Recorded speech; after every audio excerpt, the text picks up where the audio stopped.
Hello everyone, I'm very glad that you listened to my story. Please give me a follow and like the video if you enjoyed it.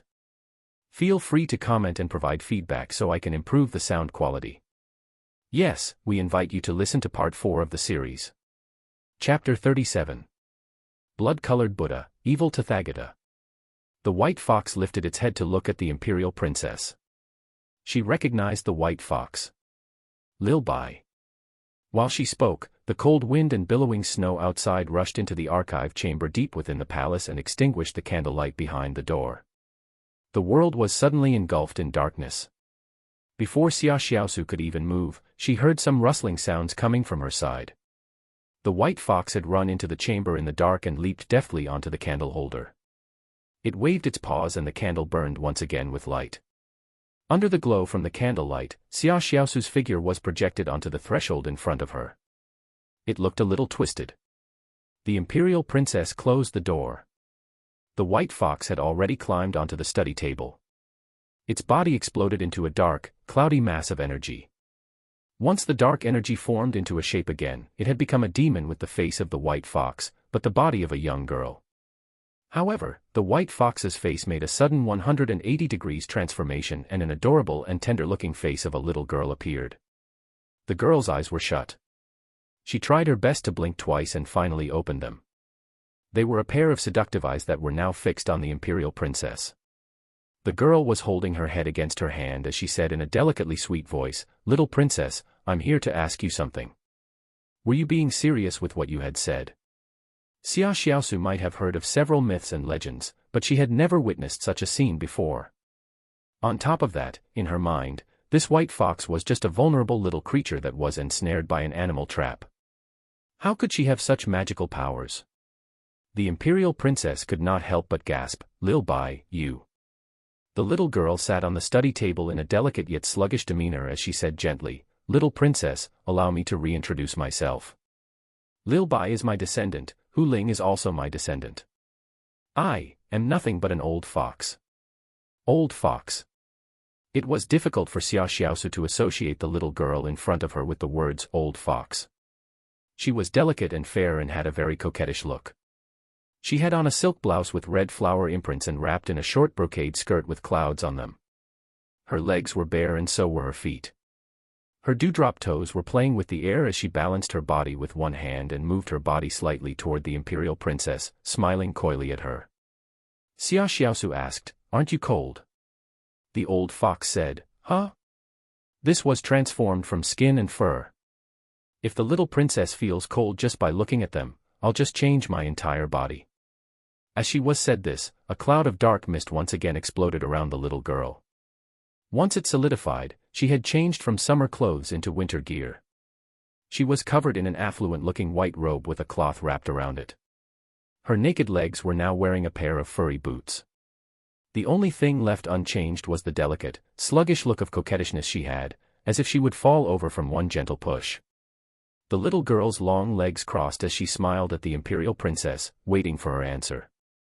There was already an answer in Xia Xiaosu's heart. In fact, she was very clear on what the answer would mean, but the thought of her older brother fighting a lonely battle made her give a direct answer. "Naturally, I think that if demons do not harm the innocent, then this world should accept them." The little girl's lips broke into a brighter smile. She could tell there was subtlety in the imperial princess' words. Xia Xiaosu was not afraid of the white fox. She sat next to the table and looked at the right-handed little girl and sighed softly as she said, "Although, I am but an imperial princess who doesn't even have a grasp on her own destiny.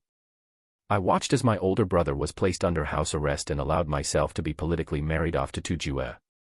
There are still so many refugees in the city and yet, there is nothing I can do. I saved Lil Bai because it looked so pitiful. I have never really thought about what more I can do. If you are hoping to rely on me to change everything, it would not be practical." The little girl's head gave a sudden transformation and the white fox's face was looking her in the eye. She spoke in a hoarse and cold voice, "Little princess, do you have any idea how many demons have died in the hands of humans every year, and how many people have died in the hands of demons?" Xia Xiaosu was shocked, but she maintained a calm expression on her face that was no longer nervous and jumpy. She shook her head and said truthfully, "I have no idea." The white fox continued hoarsely, in the north alone, more than 10,000 demons die at the hands of humans every year. As for us, we no longer consume humans.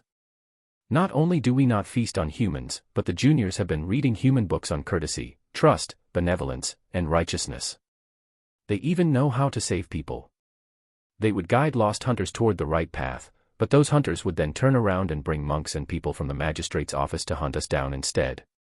All because our fur is valuable and can be sold for a handful of silvers once it is peeled off and dried. This happens because the fox guiding them is channeled with intelligence. If they were presented to officials and nobles, these men will be able to gain a bright future. Or, it might not be anything to do with their future, but rather, it's a basic instinct to brown-nose and show off. There are some other juniors who have read your stories thinking they would have romantic encounters with young scholars. They ended up waiting stupidly at ancient temples, even gifting nectars from the demon tribe to help those young scholars energize and increase their intelligence with wholeheartedness.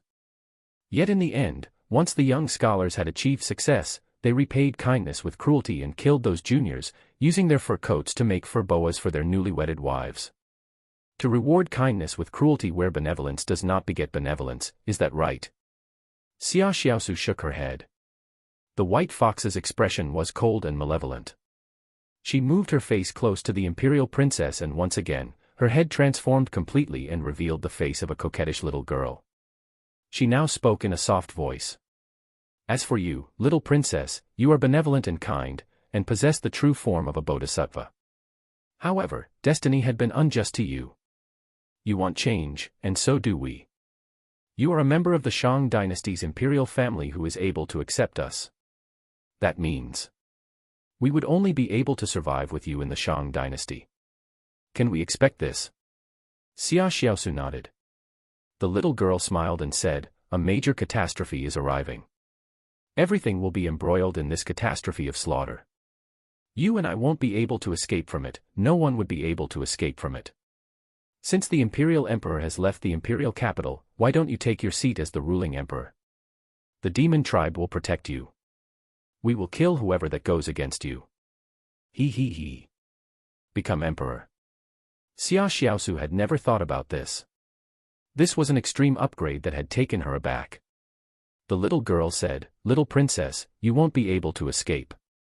Your older brother may have protected the imperial city and can claim to be full of valor and vigor with no comparison, but how would he be able to overturn the will of heaven on his own? Without outside help, he would be imprisoned and even have his head chopped off sooner or later. As for you, you are destined to be sent to Tujue and enter those savage lands. I heard that the Tujue king you are supposed to marry is an old man. According to Tujue law, if the old man dies, you would need to marry his son, and if his son dies, you would need to marry his grandson.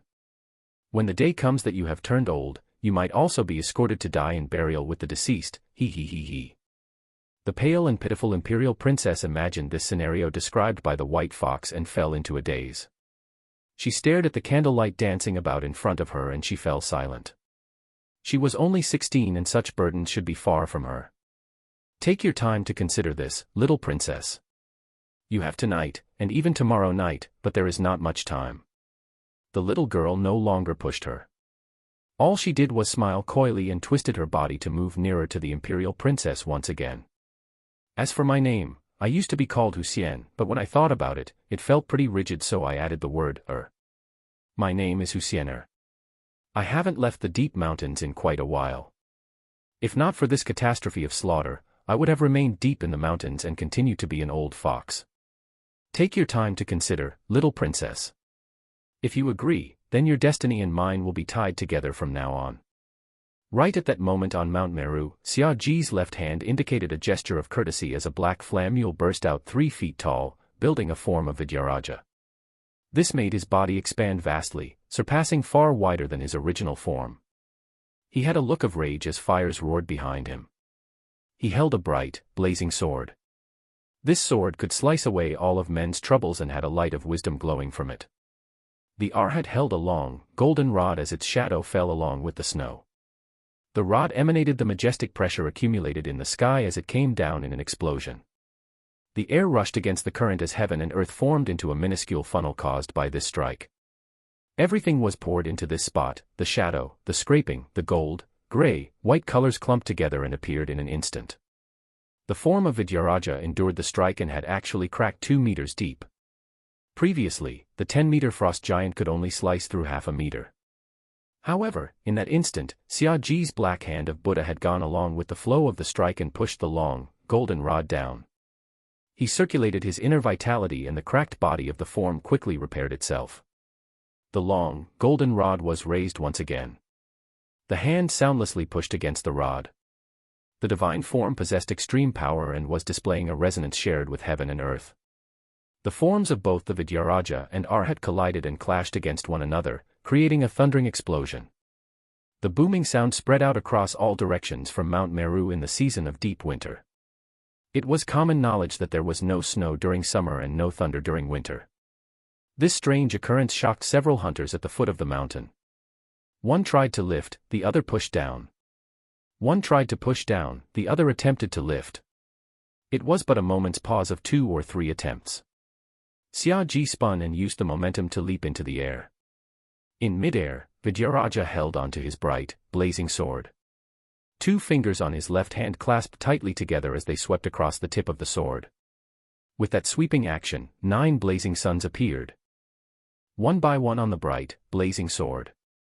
The already glaring sword was now given an additional blinding light of glory. With one focused thought, the fingers on his left hand swept toward the very tip and the 9 suns became one. The tip of the sword immediately lit up into a bright light as it burned furiously. This upgraded version of the blazing sword fell onto the Arhat's body, slicing a wound of about 1 foot into him. The spirituality of the monks within the formation faded slightly as the golden light on the Arhat dimmed somewhat as well. Xiaoji did not stop. With agility like an emperor riding on a dragon, the glow from his sword encircled and formed a dazzlingly bright heavenly dragon. It circled as it attacked with slashes, leaving more and more wounds onto the body of the Arhat. It lasted no more than the span of 2 or 3 thoughts, but the Arhat was already terribly wounded. The 80-foot golden Arhat was finally able to react as his eyes widened. He roared, "Indestructible golden body." Along with the roar, all 324 yellow-robed monks within the formation gathered in a furiously imposing manner. The long, golden rod of the 80-foot Arhat was stuck into the ground heavily. He clapped his hands together and numerous gold lights rushed into his skin, accumulating right below it. The slash wounds caused by Xiaoji quickly healed. Xiaoji slashed at him another 2 times, but it was like attempting to slash a solid and hard-surfaced material. The deepest wound he could cause was only around 3 feet. Considering the size of this gigantic Arhat, such level of defense was completely equivalent to the standard of his divine form of Vidyaraja. The spellbinding formation was indeed a magically astonishing formation that was without equal. If it was not for the fact that the Arhat and demon-suppressing formation of Lane Temple were strongly bound by location, these monks could have made a name for themselves in the world with this formation and would have been invincible throughout the lands. For the first round, it was a tie. The Arhat's skin was flowing with burning golden light, displaying an indestructible golden body that withstood the attacks of knives and spears, and was susceptible to water and fire.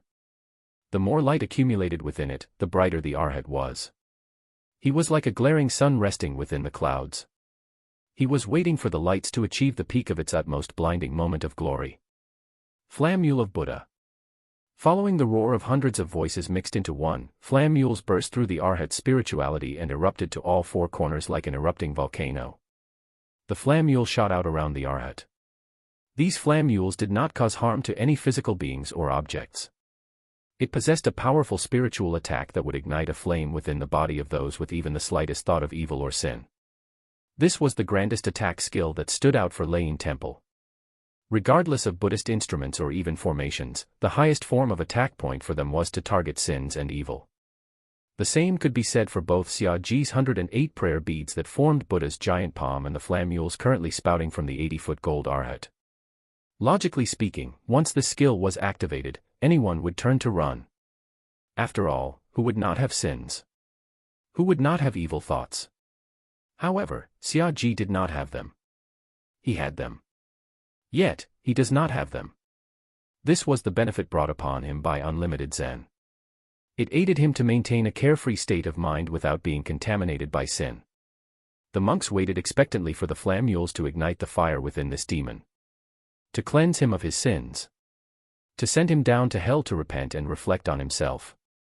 However, Xiaji took the flam mules in with an open heart as he walked casually and slowly within the fires of the flam mules. On the other side, the golden arhat had actually displayed some dimness due to the spreading of the flam mules everywhere. If it was someone else, it would be impossible for the person to notice the dimness under the blinding glory of light. If that person were to walk into the blazing glory, he would go up in flames. However, Xiaji stood amidst the glorious blaze without getting burnt, and he had noticed the dimness. This imperial prince of the Shang dynasty leaped from the ground and into the air, the hand of the Black Vidyaraja holding onto the gigantic sword, which was shining with flames, with both hands held tight to the helm. He was like a majestic eagle that had broken into the golden sea, coming down from the sky as it soared through multiple layers of flam mules. The gigantic sword sliced into the body of the arhat, which had now dimmed, and cut through 4 feet before it was unable to go any deeper. Xiaji looked down at the 648 eyes within the divine form of the golden arhat. Those eyes were now as one with the spirituality of the golden arhat and stared back at him with cold looks. Xiaji circulated his inner energy and the scintillating sword continued cutting deeper, but it met an obstacle after going in 5 feet and a balance was formed. A derisive look vaguely appeared within those 648 eyes. After a thought, both of Xiaji's hands formed a third divine form. The palm expanded with 18 circles in an instant. The 18th circle was the 18th level. Each level was a dense illusion that was like the night parade of 100 ghosts. All forms and illusions gathered as one. Vidyaraja, sun, and hell came together. The extremely powerful force brought down the gigantic blazing sword all the way through to the end without any further resistance. Xiaji entered into the chest of this arhat. Once within, it was like stepping into a burning sea of gold. At this place, anyone with even a shred of unrighteous thought would instantly be burned entirely. One wrong thought was enough to burn a man into ashes. Besides that, there was also a heavy-looking gold rushing toward him with hostility.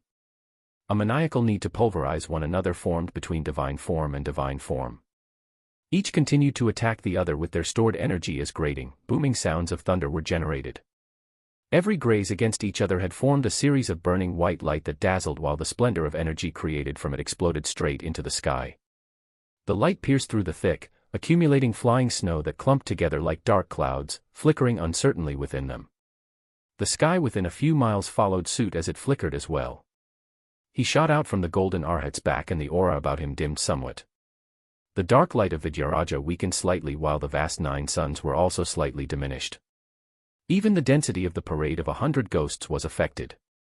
However, the entire body of the golden arhat dimmed even more in comparison. A great despairing atmosphere of failure had appeared within the spirituality of the monks. Both sides exchanged blows at extreme speed. The arhat clearly did not expect that the sins of fire hidden within the flam mules were unable to burn Xiaji. With that, he quickly retrieved the flam mules and attempted to place them back under his skin to form the powerful indestructible golden body. The arhat had just given this instruction via thought when Xiaji's second sword attack had once again sliced through his back. Boom. Rumble. Both divine forms clashed. The winter thunder rumbled. The burning white light exploded into the sky. The thick snow started to sizzle and steam, and for a moment, the steam, the blazing fire, the icy snow, the frightening thunder, all came together to create a strange and mystical aura. With another thought, Xiaji had pushed through the other end of the chest. This time, he did not use his sword, but grabbed onto the arhat's chest with both hands as he tore the wound open. He circulated all 3 of his legendary strengths, which consisted of his unorthodox physical training, inner vitality, and physical skills. It was as if he had suppressed his powers for far too long and he unleashed it all at once by springing his strength into tearing the wound apart in different directions. Rip.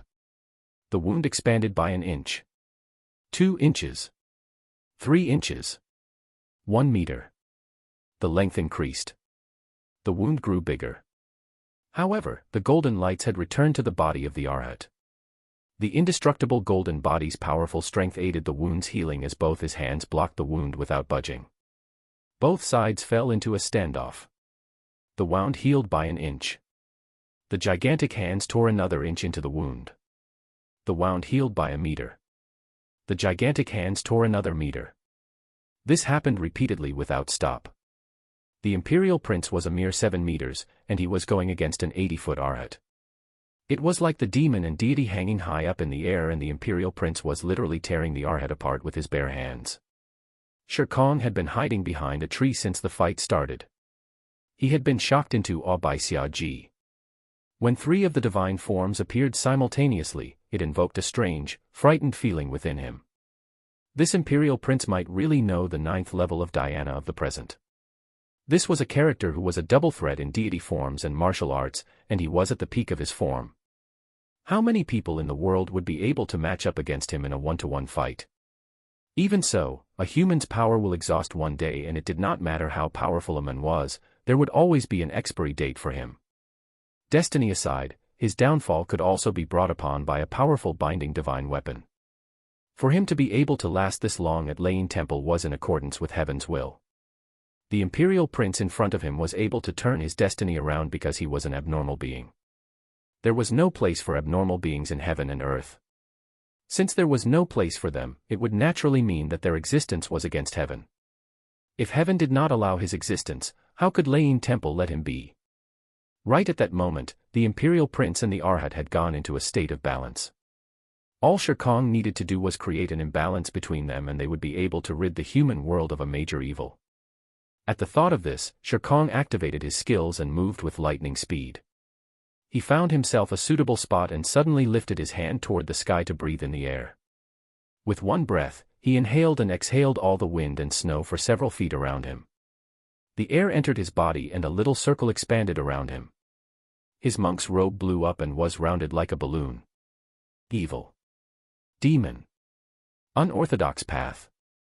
The 4 words stacked in attack, each word like a different level of the height of the sky, with power escalating within each of them, like waves that continued to crash one after the other.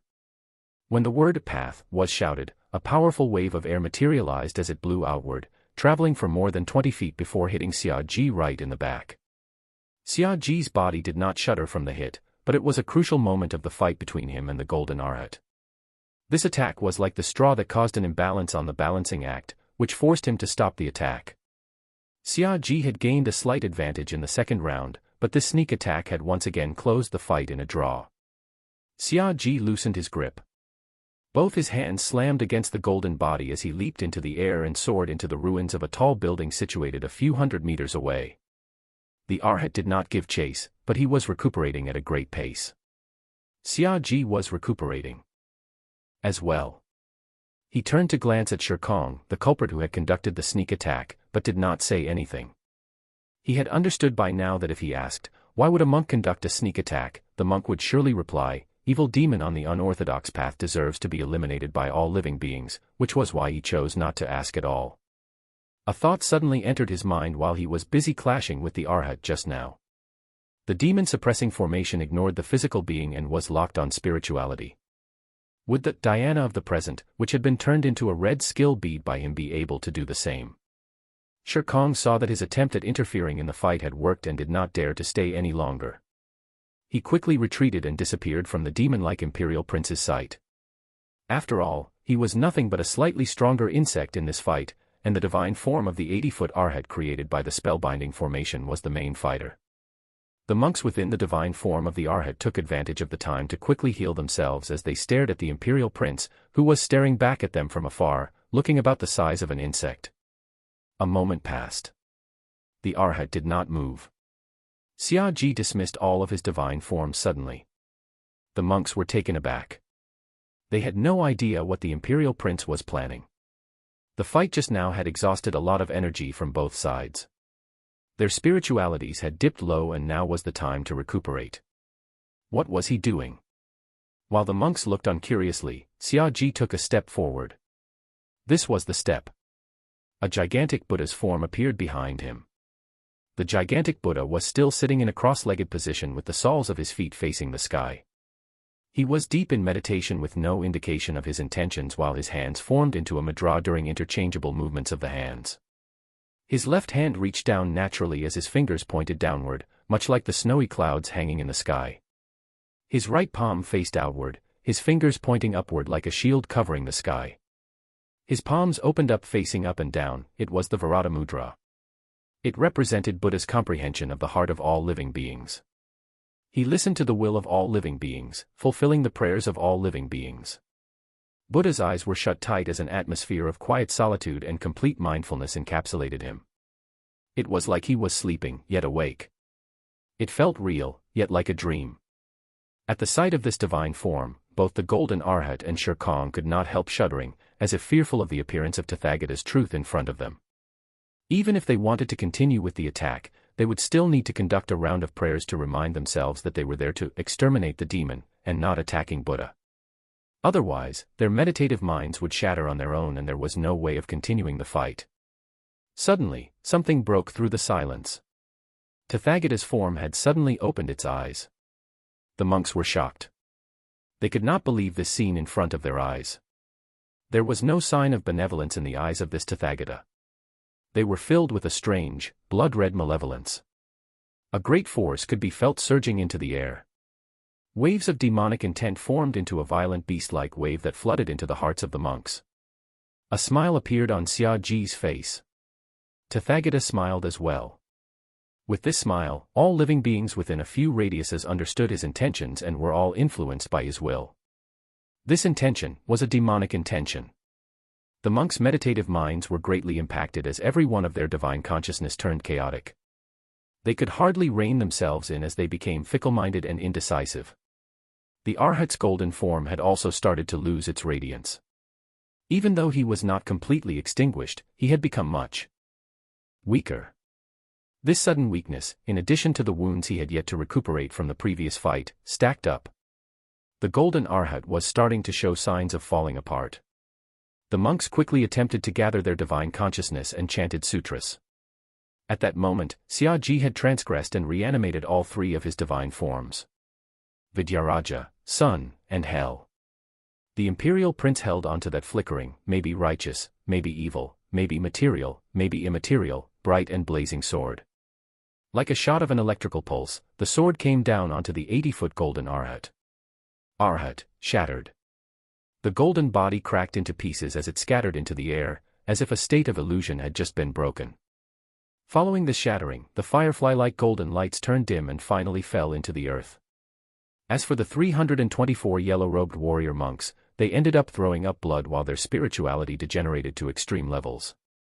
Xiaoji's toe tip had just touched the ground when he leaped into the air once more like a wild dragon. He flew more than dozens of feet in the air and the bright, blazing sword in his hand directly slashed Shere Kong, who was not far off. Before Shere Kong could react, his head had already fallen to a different spot, away from his body. Xiaoji made a turn and he once again went back to the many warrior monks and began his slaughter. Blood. Blood. Bloody stream. Bloody river. After a short moment had passed, the earth was spread into a carpet of blood. There was no one alive at this spot. Xiaoji retracted his strength. He had some afterthoughts as he once again formed Tathagata. This time, the Buddha's form behind him was now a light red Buddha. His face was hidden deep within the darkness as he looked down at the ruins of Lane Temple and the bloody river, which was gradually freezing into ice. It was a long time before a soulful sigh could be heard coming from the snowy ground. I'm still too weak. Chapter 38. Reached out to touch the head of Buddha. Xiaoji stood in the middle of the freezing snowy grounds, breathing heavily. Lane Temple had two major formations that made the temple what it was. They were the reason why the temple had stood the test of time. Such a trump card was never created for any individual, but the formations had just been destroyed by one person one after the other. Anyone who had such an achievement should be proud of themselves, or even delighted enough about the outcome, but Xiaoji did not feel that way. A voice deep in his heart said, "This is the limit of men." The formation was never created for any individual. It is considered powerful enough to be able to defeat and undo the demon-suppressing formation and Arhat formation. However, he quickly shook the thought out of his mind. He stared at the scattered lights and sighed once again on the snowy grounds as white fog blew out from his mouth. This was not considered a particularly great victory. Outsiders might sing his praises if they heard about it. They would be in awe and admire him, they would fear him, his reputation on this land would be elevated to a higher level. It would be tied to his actions of defeating the frost giants and protecting the imperial city, and people would connect it with those situations of tyranny and cruelty, slaughtering innocents, which would make him a dark legend. Yet, what about it? Was he doing everything for fame? No. Was it for self-benefit? Maybe. Regardless, he would still be bound by such limitations in the end. He raised his gaze to see a blurry scene of snow falling heavily over the land. Destiny suppressed him, and there was not much he had managed to change. Xia Ji glanced at his surroundings. More than half of Lane Temple was now in ruins. Every corner was filled with debris from buildings and walls, fresh blood and raging fire, and broken plaques on the ground. 2 doors away stood numerous houses and minuscule meditation temples. There were many monks and monk masters residing inside them. These people were moving about quietly and sneakily as they prepared to make their escape, but they had just taken a few steps toward the direction of the mountains when the imperial prince's voice could be heard in the wind. Death will come to those who leave without permission. It was only then that the monks stopped in their tracks. They did not dare to disobey him at all. They held their breath and tried their best to slow down their heartbeat as they quietly prayed to Buddha. They prayed that this demon would receive the death he deserved. They prayed that they would be able to live through the night. Xia Ji sat down cross-legged and recuperated for the duration it took to burn 2 joss sticks. With that, he shook off the snowflakes that covered him and stood up. Within 2 blocks down from Lane Temple, almost everything had collapsed. The statues of Buddha had cracked and the only 3 ancient statues of Buddha in the main hall were left standing. He turned his gaze toward them. The gold plating that was supposed to cover all 3 of those ancient statues had been scraped off. What was left of them was just a black, motley foundation. The faces of the statues were unrecognizable, but Xia Ji could still vaguely tell the difference between them. There was Tathagata, Dipankara, and Maitreya. This fitted 3 of Lane Temple's inheritance from ancient times. The spirituality of this Trailokya Dhyana had been carried through every skill, Buddhist instrument, and formations of Lane Temple. There may have been hundreds of Buddha statues previously, but only 3 were left after experiencing such a catastrophe. Xia Ji had a thought as he walked toward those 3 statues. The only noise apart from the sound of wind and snow within the void of the ruins was the sound of his footsteps. The monks hidden further off could not help feeling terrified as chills ran through their hearts when they heard the footsteps draw closer. Finally, Xia Ji arrived in front of those 3 statues. He tried to sense them and a resonance on a spiritual level actually happened. With that, he followed the will of the resonance and sat in front of the 3 statues. They each had a mudra formed with their hands and he formed a mudra as well. Xia Ji let go of all his troubled thoughts and carefully embraced the resonance he was feeling. His mudra seemed to allow him to be as one with all 3 of the Buddha statues and he gradually fell into a mysterious yet profound world. His surroundings changed. There was no heavy snow. There were no ruins. There was only a small meditation temple at midnight. A sound suddenly came from the door of the meditation temple. The door opened and an old monk knelt with his palms placed together as he said respectfully, "Master, please do share your teachings. What is a person's original nature?" Xia Ji felt that he was being led somewhere by the question, but he did not resist it. He next heard himself reply softly, "There is no one way to see it, which means there is no way to see it.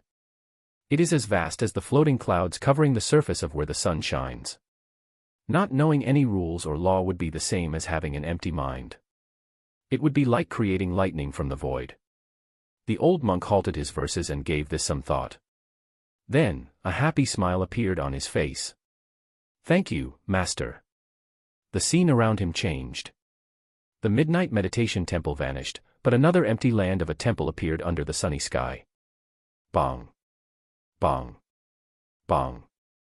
The rising and falling sound of the huge bell rang throughout the temple. The curtain was drawn and a monk came to him in a respectful gesture as he said sincerely, "All the disciples have taken their place. They want to listen to your teachings, Master." Xia Ji heard himself reply softly, "I'll be there momentarily." The monk retreated respectfully. Xia Ji extinguished the oil lamp and walked out of the meditation temple. There were tens of thousands of rush cushions placed on the empty land. One monk was seated on each rush cushion. Every one of the monks opened their eyes and turned to watch him, the looks in their eyes filled with expectation and longing. It was the longing for the teachings of Zen methods. Xiaji sat among the monks and meditated for 15 minutes, 30 minutes, 45 minutes.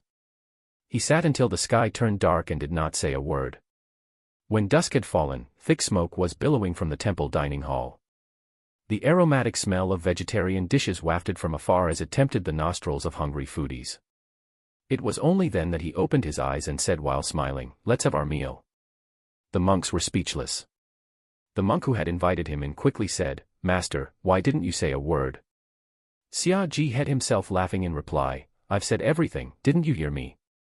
The monk gave it a thought and said doubtfully, "Master, did you mean that we should have our meals when we're hungry, go to sleep when we're tired? Don't all normal people do that?" Xiaji heard himself laughing as he said, "No, no, no. Normal people refuse to eat when it's time to eat.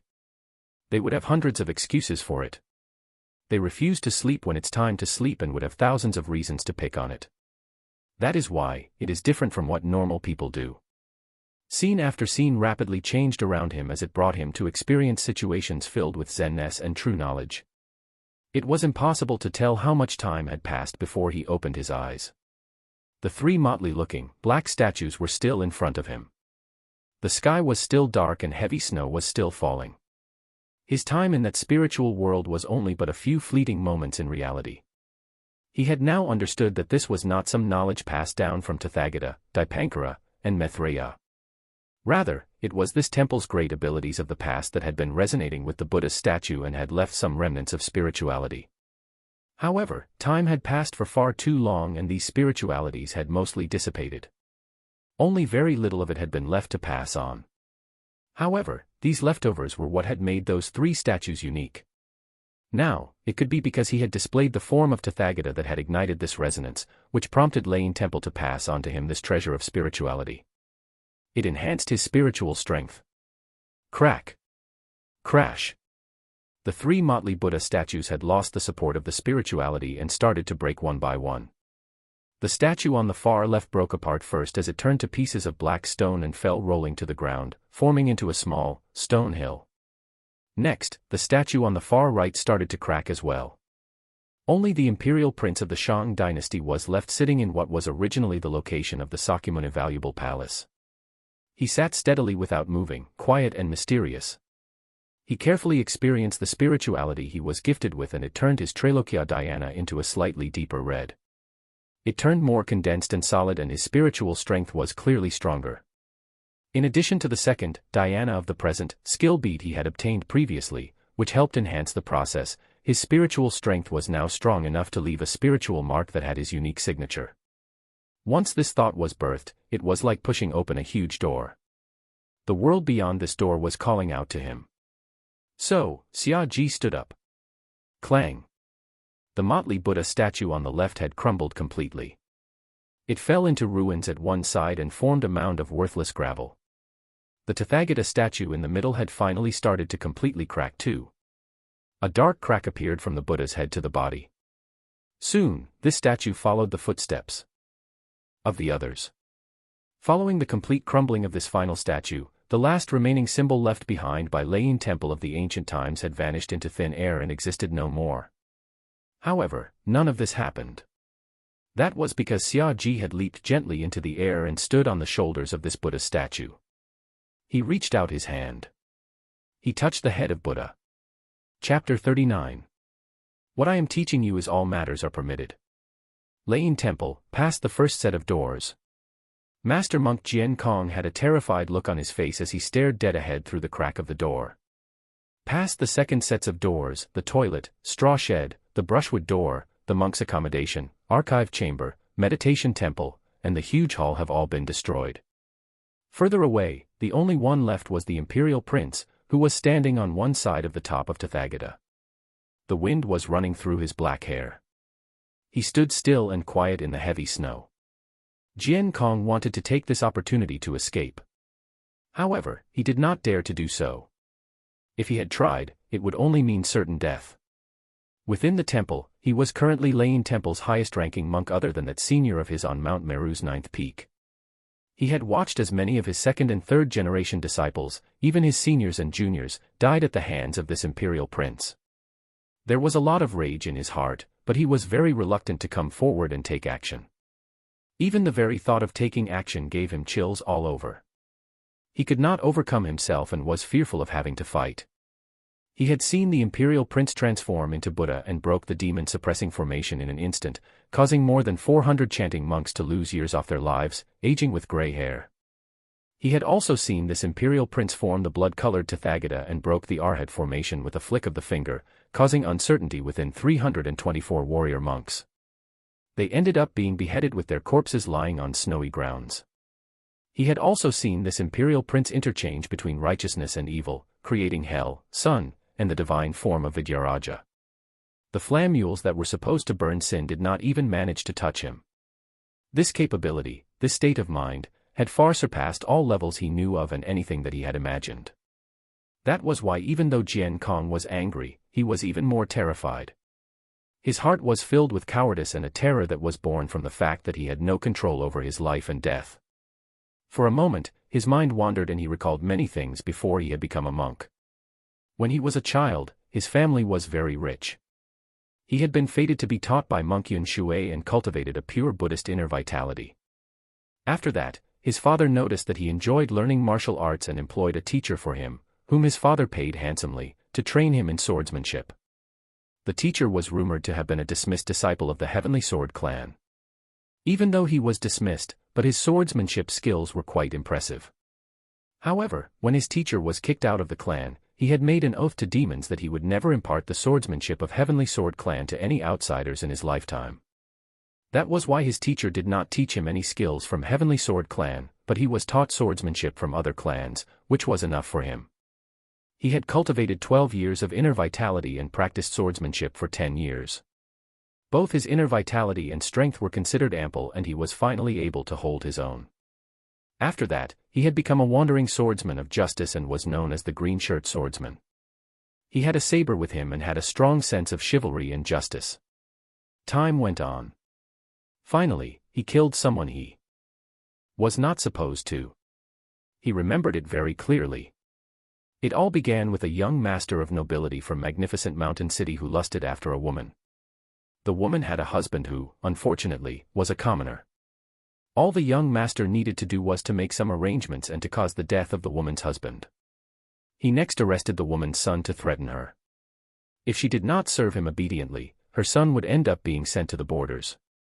There was a simple explanation as to why this happened. The child had accidentally heard the truth about his father's death and went to get revenge. However, attacking a person from nobility was a huge crime, and he was arrested and placed in prison. This had seemed reasonable and within legal boundaries. The woman was miserable and angry, but there was nothing she could do. For the sake of her son's life, she had to endure the shame and humiliation. Unfortunately, what the woman was unaware of was that her son possessed a natural strength that was stronger than the common man. He had hurt the face of the noble young master and had ended up with his tongue cut off and his legs chopped off earlier on. He was thrown into the dark, musty jail to await death. For the young master to have his revenge on the boy who had hurt his face, he had ordered someone to tell the boy what he was doing with the boy's mother every day. The boy had roared in anger and misery in the jail and later hit his head against the wall and died. 3 months had gone by just like that, and when the young master had gotten bored with the woman, he finally told her the truth. The woman drummed the drums of justice in the courthouse, asking for justice to be done, but the officials protected each other and schemed among one another. The truth was distorted and changed, hidden and blocked, delayed and misrepresented. White was described as black with ease and flourished. The woman had nowhere to cry injustice and in the throes of desperation, hung herself to death. Jian Kong was a hot-blooded man back then. When he heard about this, he was so angry about it that he headed stealthily into the city, and in the name of justice, he cruelly tortured and killed that young master of nobility. However, the act of murder incurred a monstrous disaster. After that, not only was his family ruined by misfortune and death, even he had ended up being a panic fugitive. That was until he had once again met Monk Yun Shui, who had taught him martial arts when he was a young man. Monk Yun Shui was the previous abbot of Lane Temple. As fate had them as master and disciple, the abbot performed tonsure for him and later asked him if he was aware of what he had done wrong. He had said, "My fault in this was that I was not strong enough to slaughter all the injustices of this world." The abbot made him kneel for 3 days before asking him again, "Do you know what you did wrong?" He said, "If I had killed every member of the noble family and not leave anyone behind to become collateral, no one would have known I was the one who did it, and I would not have ended up being a fugitive." The abbot made him kneel again for 3 days before asking, "Do you know what you did wrong?" This time, he did not reply because he was about to pass out. The abbot instructed someone to bring him to have a vegetarian meal before passing some scriptures to him and instructing him to face the wall to think about what he has done while chanting the scripture day and night. 1 month later, the abbot asked him the same question again. This time, he had replied with uncertainty. "He might have sinned, but I have sinned as well. He had murdered, and so did I. There is no difference between him and me. Creating a sin is planting a seed of sin. We will be constantly having revenge against each other without stop or rest. If he was reformed through benevolence and was given teachings, it would be planting the thought of kindness. Only then could he be guided to regret his doings and use the rest of his life to conduct charities and make up for his sin." The abbot smiled and said, "There is no limit to the sea of misery, and one should turn back to return to the shore of repentance." "What did you see?" He gave another answer with uncertainty, "All matters are immaterial." The abbot laughed heartily, "Your Buddhist name shall be Jian Kong from now onwards." His state of mind was calm and serene from then onwards. All matters in regards to the material world were settled with the help of the abbot. Since he was a monk, it meant that there was no home for him to return to. He would now retire his sword, and would now stand tall as a Buddhist. After the abbot passed away, his senior took over the abbot's monk staff. As for the monks of the last generation, they had also passed away one after the other in sitting posture. In a blink of an eye, he had become the first-generation disciple of Lane Temple. However, his cultivation made no progress, and the same could be said for his Buddhist Zen method. No matter how hard he tried to achieve a breakthrough or how hard he longed for it, he still seemed to have reached the end of his achievements. Buddha had said that it was pointless to force oneself if there was no fate for it. So, he stopped his longing and instead chanted scriptures, cultivated, and practiced his martial arts every day. He spent days being unremarkable, and he was now 46. He was also the least achieving person among the first-generation disciples. Although many helpful people came through Lane Temple, and gradually, there was no need for him to be concerned about martial arts. That was until now, as he watched the imperial prince standing atop Buddha statue, a demon who killed without blinking. His usual serene state of mind was now in a state of turbulence. He could not get a hold of himself as fear, chills, and panic spread within his heart. These emotions were non-existent when he was at the age of not more than 20. Even then, he had already killed the son of a noble, made a run for it wherever he could, was hunted by others with no guarantee of safety every day, and yet, he had not experienced such bone-chilling fear, panic, and uncertainty. Could it be that his state of mind now could not be compared to his 20-year-old self? He did not fear death then, but why was he afraid now? What was the point of cultivating so many years of Zen? What did he get from this? Jian Kong started to doubt everything. Why? Why is this? He laid prostrate on the ground. He could not understand this. Why is this happening? He questioned himself once again. He did not know the answer, but no matter what the answer was, it was no longer important because everything had come to an end. The last statue of Tathagata was about to crumble and Lane Temple was about to become history. However, he waited for a long time, but his wait did not come to fruition as the last crashing sound of the statue crumbling was never heard. Xia Ji placed his palm on Tathagata's statue, which currently had cracks all over it. The old spirituality was gone and he was pouring new spirituality into it.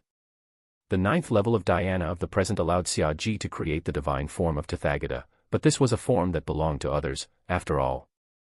The second time he had obtained the skill bead turned the skill bead into a dark golden color, which allowed the divine form to fuse with his intentions, turning it into light red evil Tathagata. This was a spirituality that belonged only to him.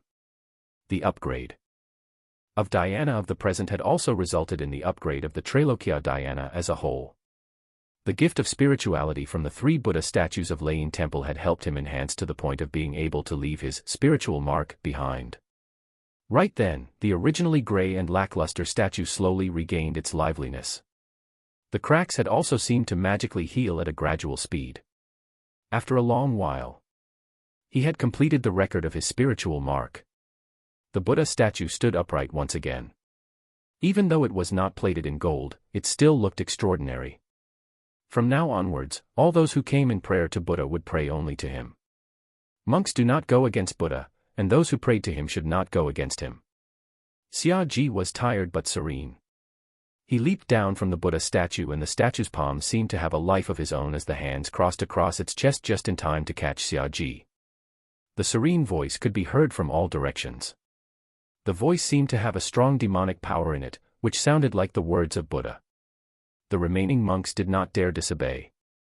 With that, Jian Kong followed the rest of the monks and appeared from within the darkness, shaken and in terror. They held their breaths in, fearful of breathing out loud as they sat quietly on the snowy ground, looking at each other.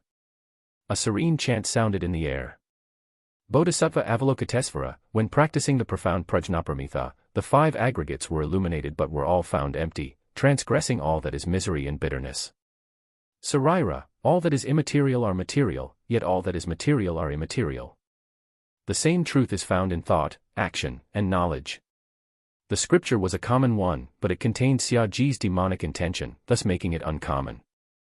This demonic intention and the Buddha statue seemed to bring out the best in each other as the scripture was instilled into the minds of all the monks present, shaking their state of mind with uncertainty as it subverted all they had learned. If it was during normal times, these monks would not have been easily swayed by this demonic intention, but they were now facing the terrifying prospect of death, and their guard had already been taken down, which allowed the chanting of this demonic voice to invade them. After a round of chanting the scripture, Xiaji started to chant the second verse. Time flew by quickly. Soon, the chanting of the scripture had ended. The snow was now falling slower, but the sky was still dark. The imperial prince laid down within the hands of Buddha as he rested. He looked comfortable, gentle, and at peace. His eyes were only half opened. As for the monks who had listened to his teachings, they were now suffering from a splitting headache. Some of them had gone mad because they were unable to endure it. A few of them continued to stand guard on their soulful altars and maintained their original meditative minds. However, some of them had a quick change in spirituality overnight, and one of them was Jian Kong. Jian Kong watched the imperial prince, who looked just like a sleeping Buddha, as his heart beat rapidly. He had listened to the teachings the entire night, and initially, he had rejected it heavily, although there was uncertainty. Many thoughts and intentions within him clashed like two warring armies who continually slaughtered each other, but very soon, his heart and thoughts followed the chanting of the imperial prince. After that, he felt a great release from within his heart, as if he no longer had any obsession nor troubles. However, there was still a wall obstructing him. Whenever he thought about it, he would have difficulty breathing, as if he was drowning. He took a step forward and knelt with his head to the ground as he asked, "In respect to Buddha, please explain this teaching to me. Why are all matters immaterial?" His words had woken the question within many of the monks. These monks waited expectantly for the answer. "It's wrong," a calm voice replied in turn. There was a befuddled look on Jian Kong's face. The voice gave another teaching. All matters are permitted. The 4 words were said slowly. Only one word was changed. However, it was enough to create a rumble. It was like a severe warning. It felt like it was filled with wisdom. These 4 words instantly morphed into a wild, savage beast, charging furiously right into every corner of Jian Kong's mind. All of his spirituality, all of his consciousness, and all of his past broke and shattered the last obstructing barrier within him. He suddenly understood why he had been terrified and why he was never able to advance after dozens of years. It was because the scriptures he had chanted were not his scriptures, the Buddha he knelt and prayed to was not his Buddha. His state of mind was blocked. How was he able to advance? He bowed deeply with his head on the ground. Many thoughts flowed through him at each bow. When he lifted his head, he was no longer the same person from the past. He had welcomed a new life. A red glow flashed within Jian Kong's eyes. After that, he got up and circulated his inner vitality. He suddenly attacked the monks next to him. Those monks were still frowning, as they had yet to be enlightened nor understood the intention of this new Buddha. Since they were unable to welcome new life, they should welcome destruction instead. The disciples of Buddha were here, and there was no need for Buddha to lift a finger. Following that, Another round of slaughter was conducted beneath the Buddha statue. One side belonged to the Lane Temple monks who were now Xiaoji's followers, while the other side belonged to monks who maintained their original beliefs and were still in a state of fright. However, the spirituality on both sides was completely different. The former had quickly completed the slaughter of the latter and later walked around the area to check if there were anyone who had escaped. Xiaoji did not notice the slaughter. He had fallen asleep out of fatigue after he had said those 4 words. All he wanted to do right now was to try his best to maintain the position of a sleeping Buddha. If it was permissible, he would want to lie comfortably all sprawled out and slept until he woke up naturally. It would also be okay if he was woken up from the noise of a chatty sister. The winter snow was beautiful and it was a good time to enjoy plum wine and listen to some songs. It would even be better if he rewarded a songstress he had eyes for with thousands of gold and bringing her back to warm his bed. However, none of these had anything to do with him. He was like a demonic Buddha that belonged here as he slept amidst the falling snow. Chapter 40. Taking over Lane Temple. The spiritual mark was not some evil tactic, nor was it a tactic used to control others and make them utterly devoted to one. It was just a tactic that was filled with influential energy. First, one would need to accept the spirituality within the spiritual mark.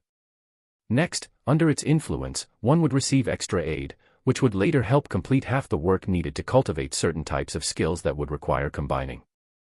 It could even help with the rapid advancement of the skill through enlightenment. That was why, instead of saying that Xiaoji had taken control of Jian Kong and the other monks, it would be more accurate to say that he had helped them reveal their true self, even becoming the central pillar of their true self. If they encounter demons in their hearts or any other situations, all they would need to do was think of him and pray to him. They would be able to suppress the uncertainty within them and stabilize their state of mind by doing this. In return, he would also receive their faith and loyalty. This was a choice made by both sides. It was as simple as that. Let's say one were to describe a body as a lonely boat, the spirituality as the water current and wind, and cultivation as the sails. Then, most people's spirituality would be stable and stagnant. No matter how big the sails were or how excellent they were made, those people would never reach anywhere far because the water current and the wind were not strong. Only those who possessed a world of powerful spirituality would truly be able to put up their sails and drive the boat deeper into the roaring waves and wild winds, entering a more adventurous place filled with risks and dangerous opportunities. This was the philosophy behind the notion of the heavens conferring great responsibility to a person, but he must first strengthen his mind, and work so hard to the bones that he starves his body in the process. The spiritual mark was a form of enlightenment given to common people by powerful deities from the spiritual world. However, for one to leave such a mark, it would require a certain level of prowess to be able to do so. Take Xiaoji for instance. He had acquired the 9th level skill bead of the Trailokia Dhyana, which could only merge low-level skill beads. During the duration of his visit to Lane Temple, the Trailokia Dhyana had been strengthened once more while he was gifted with spirituality. It was only then he was qualified to leave a spiritual mark. After that, there was also the subjective condition of the original spiritual mark of the Buddha's statue vanishing. It was only then was he able to leave a mark that belonged to him. This was a non-written inheritance that would be passed down via teachings. Worship the totem and received blessings from one's ancestors. To put it simply, this was a sect that had been pioneered via the truthful use of spirituality. This was far superior to starting a clan via martial arts. Clans were started via martial arts. Sects were started via spirituality. However, Xiaoji was not prepared to reveal this sect openly to the world, and he had not thought about what to name this sect. Lane Temple was a sect that was just the tip of the iceberg, and it was also the start of something experimental. As such, just one Buddha statue would not be enough.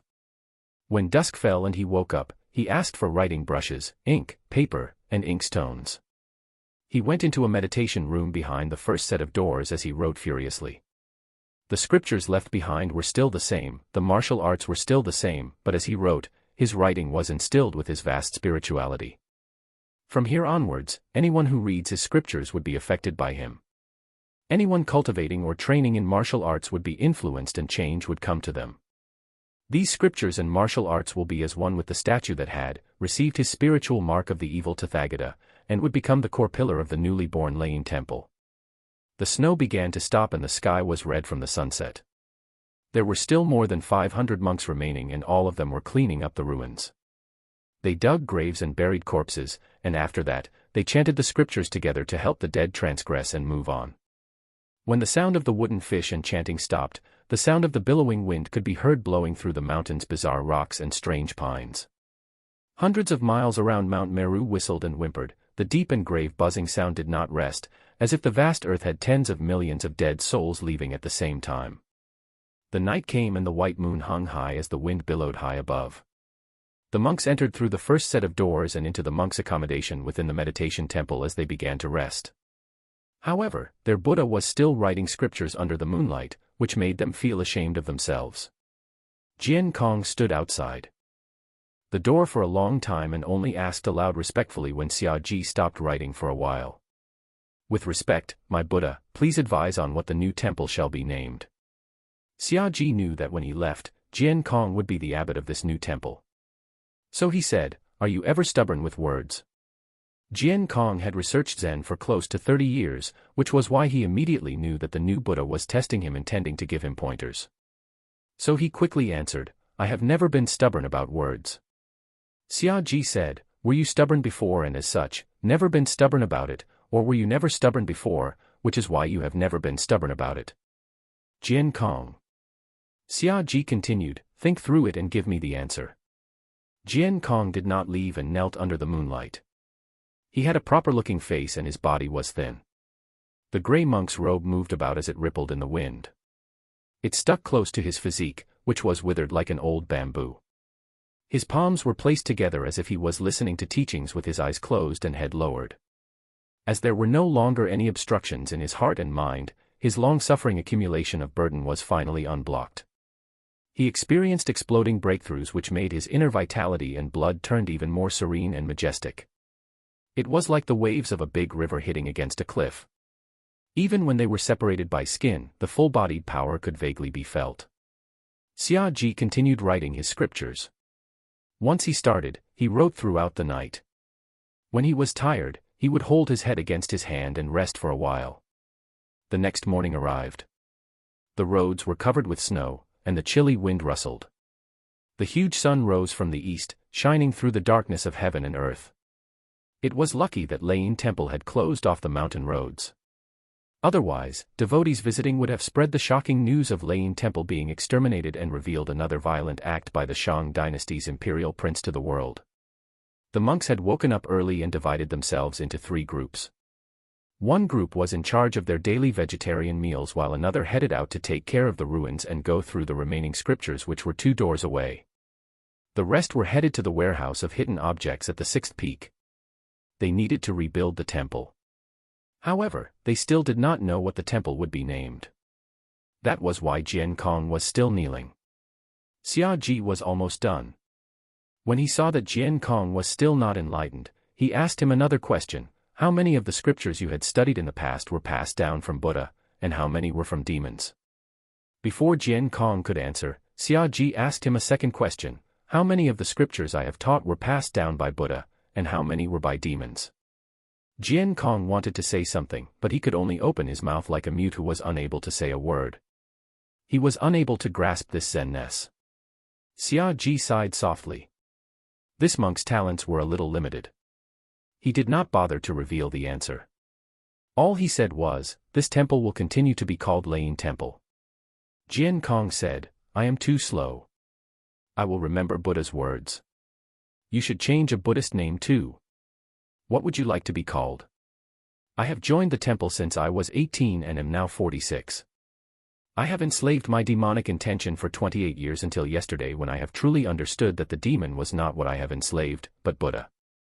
I no longer wish to be enslaved for the remainder of my years and wish to be called Zizai, Tien. Zizai also means to be carefree."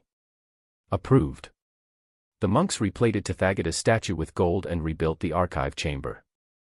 They rearranged the books within, and many had been picked by Xia Ji to be delivered into the imperial palace. Xia Ji stood at the peak of the mountain. The 5th peak of Mount Meru was the grand hall of the meditation temple. The 6th peak was the warehouse of hidden objects. Legend has it that the seventh peak was originally a spiritual garden meant for alchemy, but now, it was a wasteland and the original cauldron was broken and rusty. The eighth peak remained a mystery. Even Zizai did not know what the peak was meant for. All he knew was that it was a normal barren mountain. The ninth peak was a legendary mountain. The latest legend told of how a deity stopped by to play a game of Go. A game of bad Go would enchant anyone obsessed with it to turn old and gray with hair in an instant, and life will come to an end for this individual.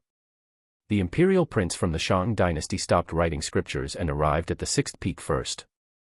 The warehouse of hidden objects did not have any valuable treasures within. Besides supplies and ordinary Buddhist instruments, the only things left were 2 strings of full Tathagata prayer beads. There was a broken oil lamp in a corner that was covered in dust. It was rumored that this particular lamp was a Buddhist instrument from the Dipankara sect of ancient times. Once it was lit, it could light up heaven and earth, swallow all darkness, enlighten all disorientation, and calm all divine spirits. However, when Xiaji tried lighting it, he found that the power within the lamp had long vanished. When he placed it down, the broken lamp was finally done with its lifetime. The minute it touched the surface, it clanged and completely disintegrated. Chapter 41, Chapter 41:41. Your Highness should have been dead. Chapter 41:41. Your Highness should have been dead. Translator, 549690339. Xia Ji strolled around the sixth peak's treasury. After looking through the magic tools, there were some mortal weapons, followed by hundreds of thousands of taels of silver, incense copper stoves, literary toys, brush and ink, rhinoceros horn, ivory, precious jade, and other rare stones. There were also some medicinal pills that could recover injuries, restore true qi, detoxify and clear the mind. He did not care about these medicinal pills. What he was interested in was that it was rumored that there were many precious pills here. There were even pills that could directly increase one's true energy cultivation by decades, recover almost all of one's true energy in an instant, and improve one's root bone aptitude by changing one's meridians and cleansing one's marrow. All these could be said to be miraculous and called wonderful pills. However, because the Thundersound Monastery's pill formula had been lost, the pills passed down from the ancestors were used up one by one. 20 years ago, the last wondrous pill had been used up, and now the rest were all ordinary pills. Rumor has it that Thundersound Temple was once prosperous in ancient times. The top of the mountain is in the middle of the sky, and the root is connected with the meridian of Meru. Yao grass fragrant hui, chi flower purple ji, immortal ape white crane, green phoenix colorful phoenix, pearl watchtower treasure pavilion. The heaven seat king, the hall of protectors, the stupa tower, the Yubachi flower pond, and the 10,000 Buddhas. Now, only a scale and claw are left, and they are no longer as glorious as before. Xia Ji sighed with emotion. In fact, just by looking at the conduct of the divine monk who came out of Thundersound Monastery and the previous abbot, he knew that the temple had really declined. The true inheritance from before had probably been cut off.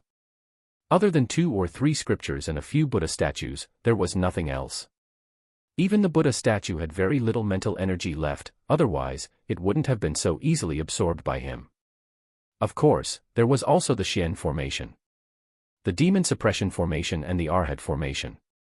He asked Jian Kong. And Zizai. Zizai only knew that these 2 great formations were based on the land, rooted here, and gathered the spirit of heaven and earth.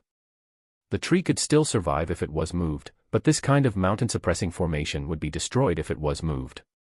However, the activation of the Xian formation required a secret technique. This secret technique had always been passed down to only one person. In this generation, the demon-suppressing formation was passed down to the abbot, and the Arhat formation was passed down to the void consciousness. With the death of these 2 people, the secret technique to activate the formation was broken. However, all of this was not without clues. There were hundreds of thousands of documents in the sixth peak's treasury. These documents were the notes of Zen masters and had been stacked for thousands of years. There might be information in them, but the documents were tattered. Many of them had even been bitten by bookworms. They were tattered and disorderly. If one wanted to find some clues, it would be no better than finding needles in the river. They needed to be carefully searched. This was a hard job, and Zizai said that he would let the Zen monk check it every day.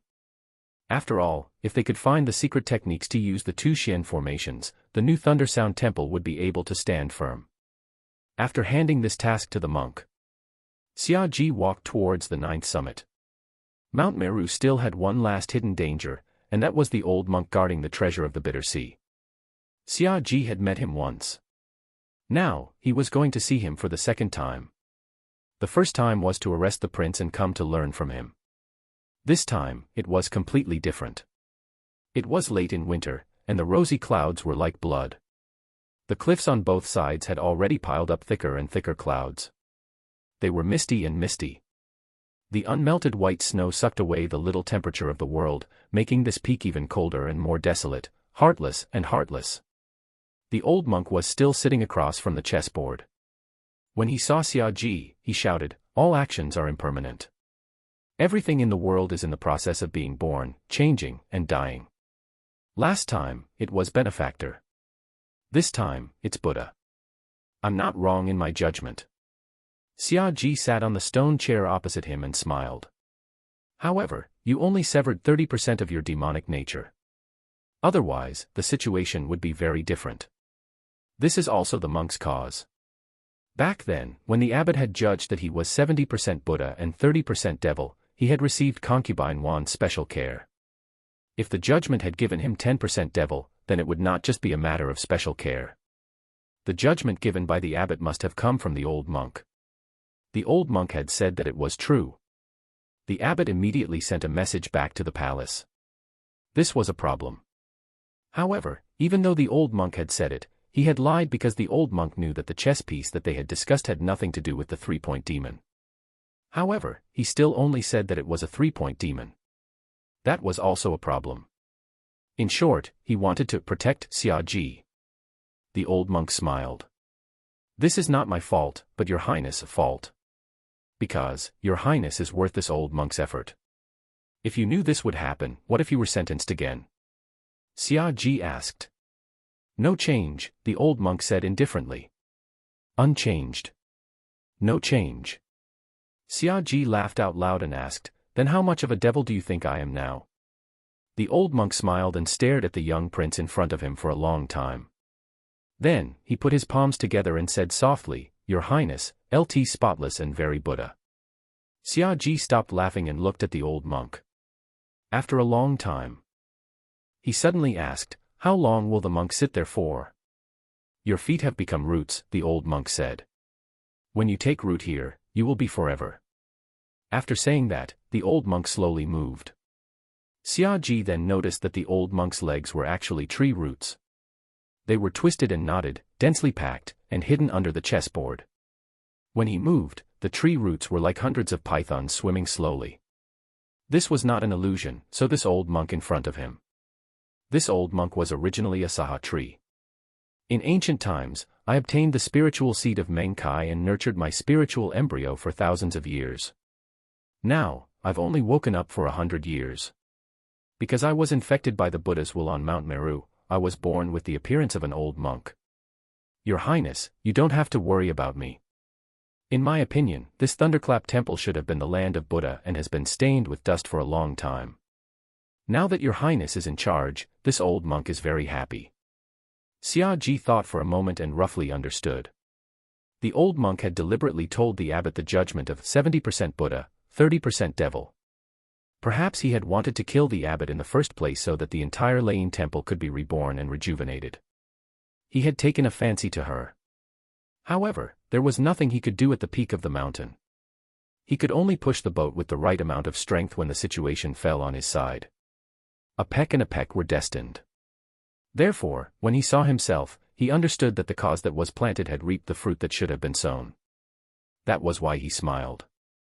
This could not be considered a scheme, but it could be considered the old monk's move. It was him adding fuel to the fire. What can that monk teach me? Xia Ji asked. I can tell you the secret method to activate the two great Xian formations, demon suppression and Arhat, the old monk said. Other than that, it was the whereabouts of Thunder Sound Temple's inheritance. According to the abbot 100 years ago, the 8th peak was originally a place where ancient eminent monks and mighty figures recited scriptures. It had been abandoned since then, and now the mountain ridge outside the sea of clouds had become the lair of many great demons. However, these great demons were grateful for the ethics of humans and the benevolence of the Buddhism sect, so they did not do evil. Instead, many of the lost books of Thundersound Temple were hidden by these great demons. These books were not stolen by them, but when Thundersound Temple was facing a great calamity, they quietly took them away. It was also a kind of protection and continuation of the inheritance of the secret treasures. If your Highness wants to read the scriptures, when the time is right, you can go and find those demons. Xia Ji thought of the vixen that the 9th princess had met, and then he thought of the phrase, she wanted a great Shang royal family that could tolerate demons. He asked, has the demon encountered a great calamity? The old monk said, I was born of heaven and earth, so I know some of the techniques of observing the chi of heaven and earth. When my complexion is bright, I will be vigorous, when my complexion is dark, I will be decadent. If the gas is red, it will be very rich, if the gas is black, it will cause disaster, if the gas is purple, it will be very expensive. Now, although everything in the world was normal, the black gas that blotted out the sky was slowly pressing down. If his prediction was right, an unprecedented killing tribulation was about to arrive. The demon race was also a living being, so they naturally could not escape this killing tribulation. Similarly, I can't escape, His Highness can't escape, and no one can escape. Some people didn't understand that this calamity was coming and were muddle-headed. Some people knew that this killing tribulation was coming, but they were either helpless, hoping for luck, or hiding. However, there were also some who began to make preparations in order to gain another bargaining chip, another trump card, and another ally in the killing tribulation. The emperor left the imperial capital, this old monk thinks, is just taking advantage of the situation, and is doing this for this matter. What about the monk's allies? Xia Ji asked. This old monk is a tree demon. Although not many people know about it, I am still a demon. In the past, demons and humans lived in harmony and it was fine. However, now, this huge world can no longer accommodate demons. The old monk smiled and added, I won't tolerate your highness. Why? Because Yao are aliens. And His Highness was an anomaly that had changed his life. Otherwise, His Highness should not have come to Mount Meru to play chess with me, nor should he have survived the ghost attack. Your Highness should have been dead long ago. Xia Ji was speechless. The old monk continued, all living beings have a fate, but it's not an unchanging fate. Fate can be changed by chance and hard work.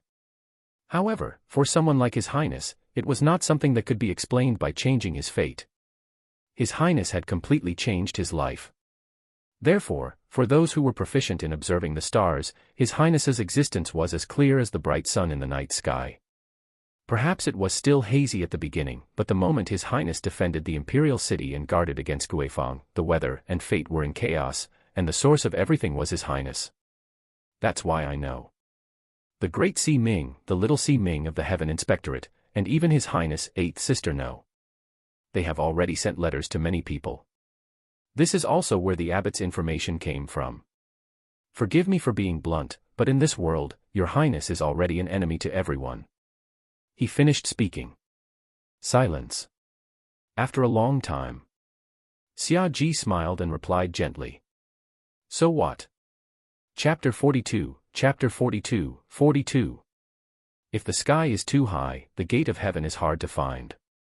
Chapter 42, 42. If the sky is too high, the gate of heaven is hard to find. On the 9th peak of Shumi, there were 19 chessboards on the top of the mountain. The number of games was the treasure and the tribulation. The old monk and the prince sat opposite each other in the middle of the clouds and fog. Does the monk know the limits of strength? The prince asked. When you practice the best technique to the top, that's the limit, answered the old monk. What level is the top floor? The prince asked again. The old monk answered again, 9 levels. 9 is the extreme number. The 9 heavens and 9 earths are the highest. Even Mount Buddha and Mount Sumeru have 9 peaks. Why not the 10th floor? The prince asked again. The old monk answered again, for example, climbing a mountain peak, 1. Dharma, 1 mountain. The mountains were high and low, the high ones were 10,000 feet high, the low ones were like mounds. However, there was a peak to every mountain, and the 9th level was the peak. If you have already climbed to the peak, How can we climb again? There was a moment of silence. Xia Ji suddenly pointed at the sky and said in a deep voice, "How do we ascend the heavens?" Naturally, the old monk did not understand it as, how to go to the sky. After all, there were many magical methods and exquisite instruments in this world that could allow one to fly in the sky. However, the young prince in front of him asked, how to cross that non-existent step, so the old monk shook his head. "I can't. Your Highness has the sky above your head. But there is no way forward on the 9th floor." Xia Ji looked at the rolling sea of clouds and was silent for a long time. Although the individual limit stops here, the old monk continued, it can be borrowed from external objects to possess even greater power. For example, magic tools. Whether it's a one-on-one battle between two armies or a night rain of swords and sabers in the pugilistic world, magic tools are always a trump card that can't be ignored. They're also extremely rare trump cards. What about the ancient times? I am ashamed. The ancient era is still in the spirit embryo, so I don't know about the ancient era. 6 hours later. The words came to an end. The old monk told him everything he knew about power, the secret techniques of the two great Xian formations of Thunder Sound Temple, his understanding of the demon race, and information about himself. The activation method of the Xian formation was very mysterious. It was to visualize a specific image in one's mind. Once the image in one's mind matched, the Xian formation in this area would resonate and be activated. The demon suppression formation and the Arhat formation were both visualized as a huge swastika. However, there were complicated maze-like patterns on the arm wheels of this swastika. In short, blind guesses were definitely wrong. It was like a key or a string of passwords that could be used after matching. As for the demon race, only those who could transform into human form were demons. The demon race cultivated the cultivation techniques of their respective races. These cultivation techniques were also divided into strength, qi, and spirit. Different from humans, different Yao had different talents. Other than that, humans gathered qi in their dantian, while demons gathered qi in their demon cores. A human's dantian could not be taken out, but a demon's demon core could be spat out to hurt people. A human's dantian gathers qi by circulating it, but a demon spits out the demon core. Most people's jinqi was neutral and peaceful. Due to different cultivation techniques, it might have attributes. However, demons were more or less born with attributes, and they could not be changed. This was only the general situation. Furthermore, there were at least two groups of great demons in the mountains beyond the 8th peak. One was a fox demon, and the other was a tiger demon. Xia Ji had a rough understanding of the old monk that the Saha tree demon had transformed into. The old monk was very fond of Zen and Buddhism. He is good at observing the qi of heaven and earth. He had never cultivated any cultivation techniques. There might be magic tools. Possesses a certain amount of mental power, can stir up wind and fog, and can control birds. However, he could communicate with the trees. Within a radius of hundreds of miles, all the trees were his eyes and ears. Because of Xia Ji's strong Buddhist spiritual power, the old monk had a good impression of him. It was also because of this that the old monk cooperated and told him so much information. If it was someone else, it would definitely not be like this. Before Xia Ji left, the old monk even said, "When your Highness isn't around, I will do my best to protect your Highness." Thunder Sound Monastery. After Xia Ji returned to the 5th peak, he gave some instructions. He told monk Zizai about the swastika that would activate the Arhat formation and copied some documents. When he looked at the sky, he realized that it was almost midnight. He put down his brush and walked to the window. Outside the window, thousands of miles in the sky, the stars were like rivers blocking the way. The night was dark, and the mountains were like mountains blocking the way. The vastness of the world was mocking the insignificance of humans. He exhaled lightly, and his breath was like a white snake slithering through the fingertips of the dark winter.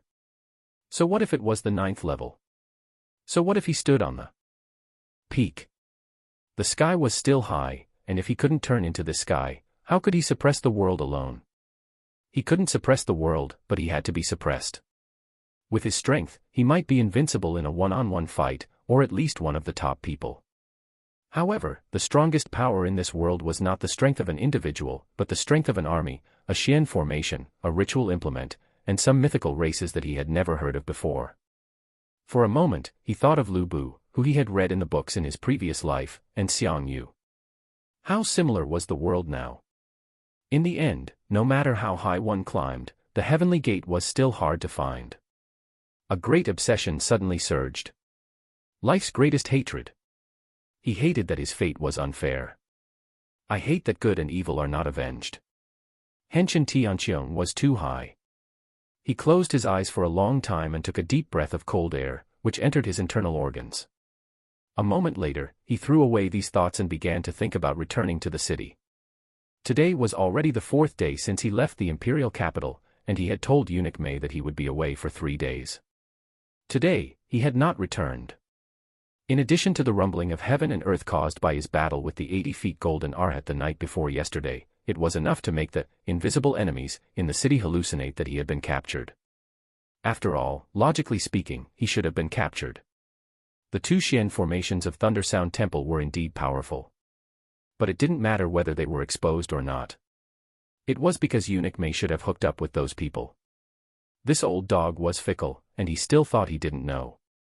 If he could betray the head chief and himself, WHV couldn't he betray those people?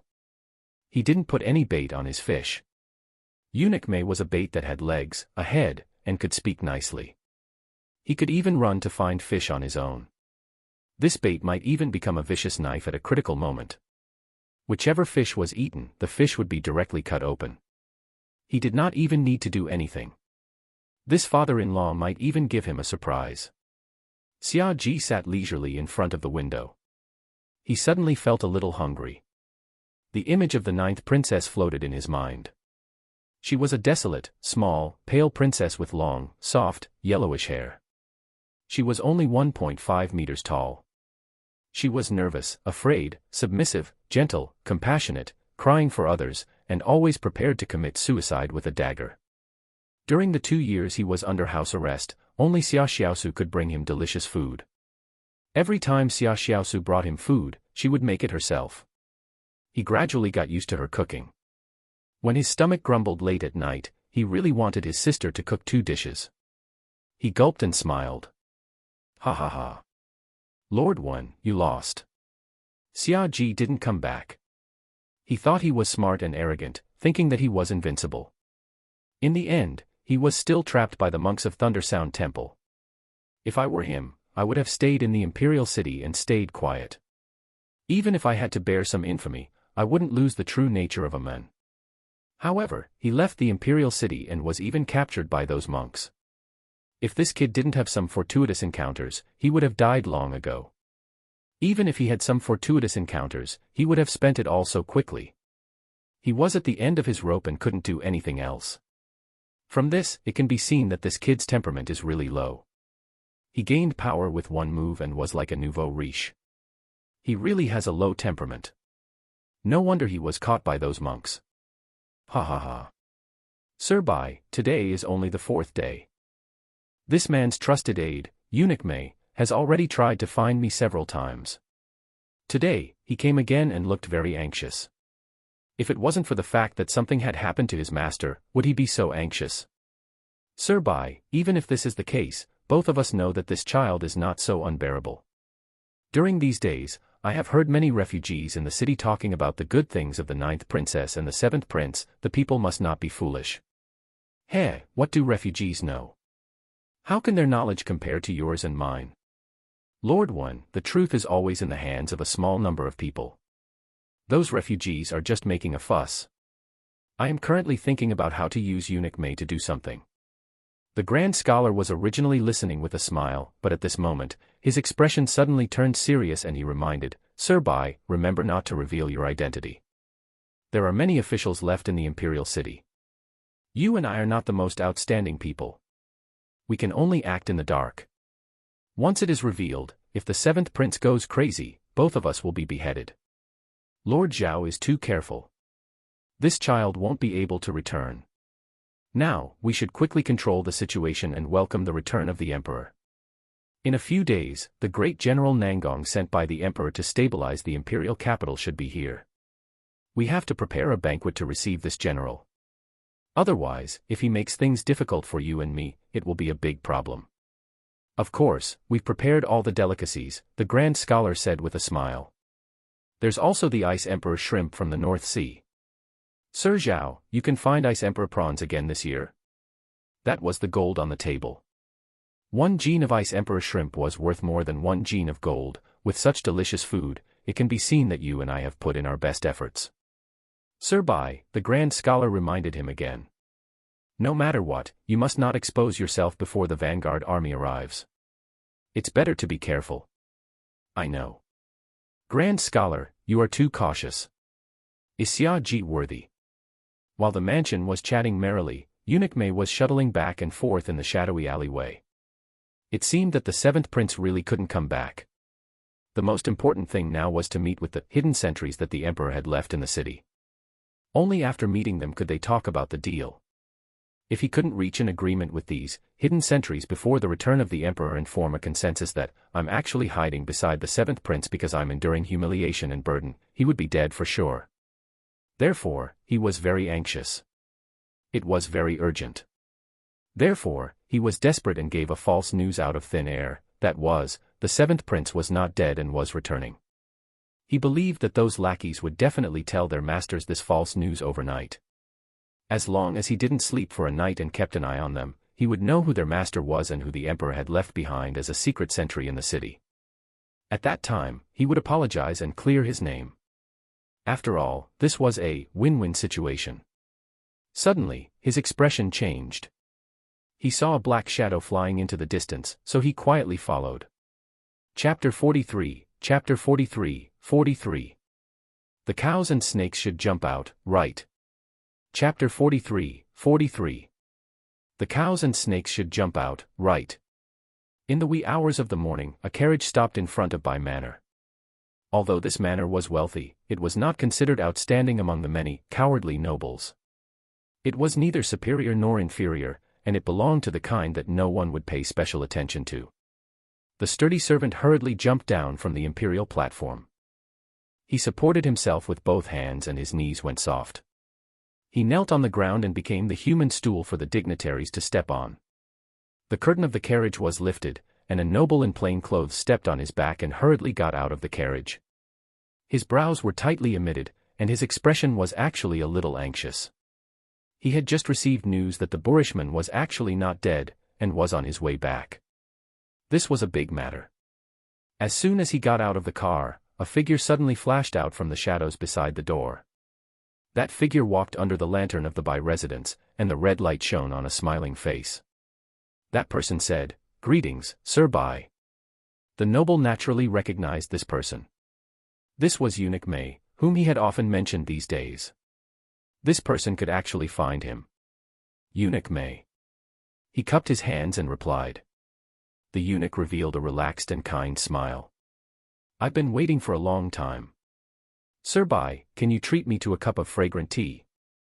Sir Bai was stunned for a moment. Although his tone was arrogant, he was good at playing tricks and guessing people's hearts.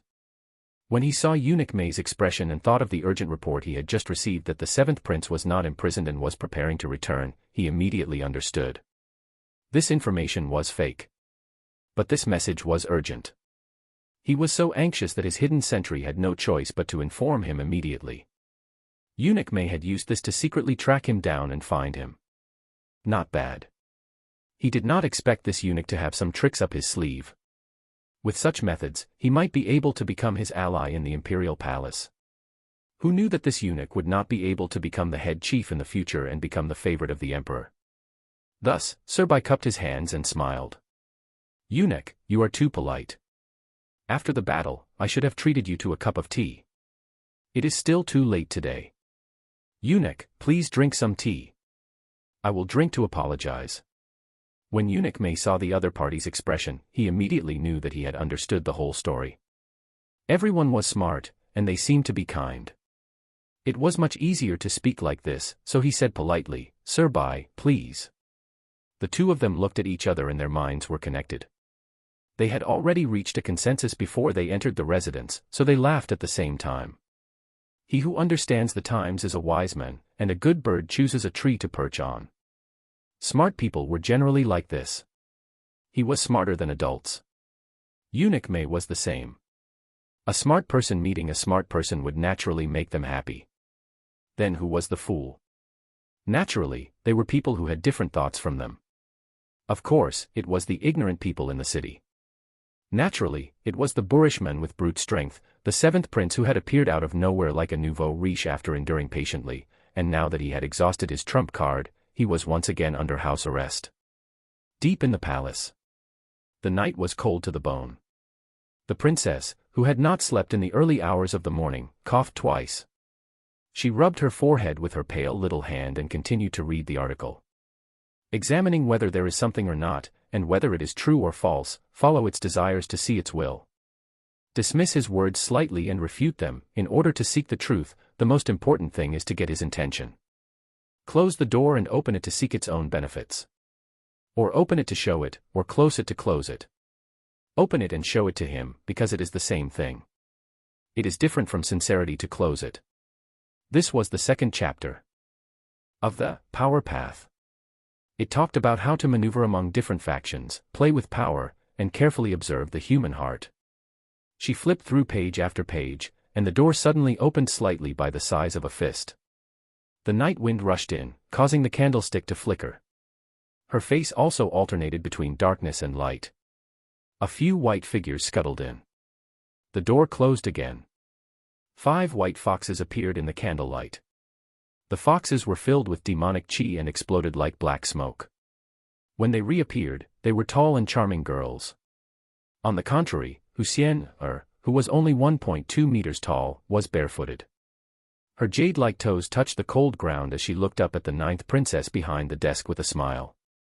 She leaped onto the desk and collapsed onto it weakly. Then, she introduced them one by one. This is Xiao Mei, Xiao Lan, Xiao Zhu, and Xiao Ju.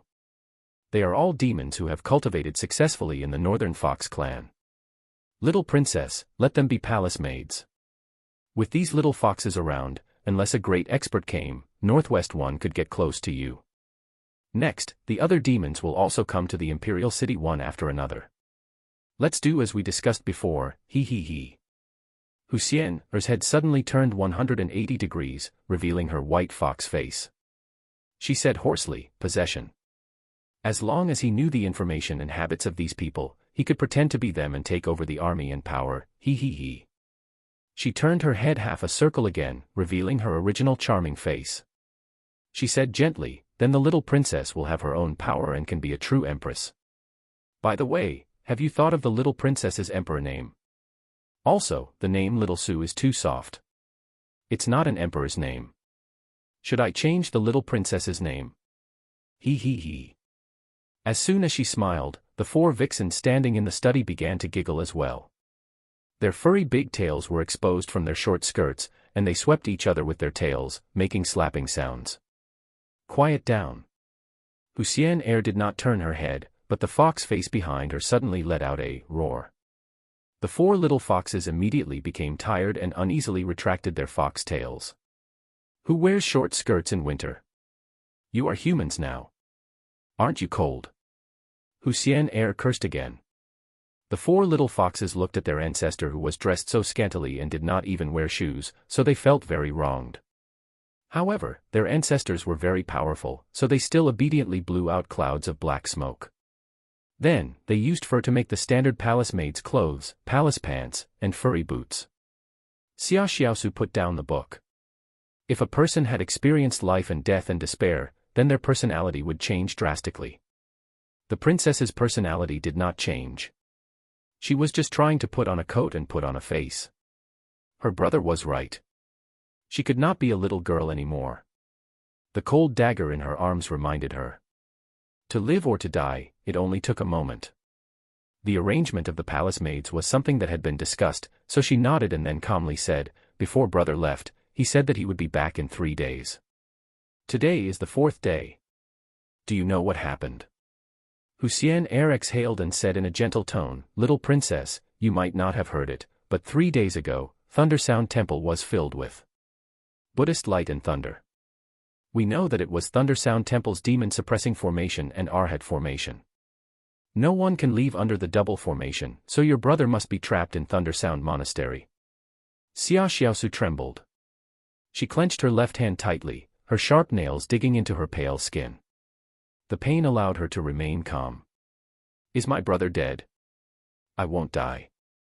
Those monks wouldn't dare to kill a prince, Hussein Er said gently. She leaned on the desk and crossed her long, snow-white legs. Then, she looked at the princess and smiled. Don't worry, we demons will help the princess. The princess only needs to trust us demons. With us here, your brother who is suppressed in Thundersound Monastery might not be unsalvageable. The light of dawn finally fell on this vast land.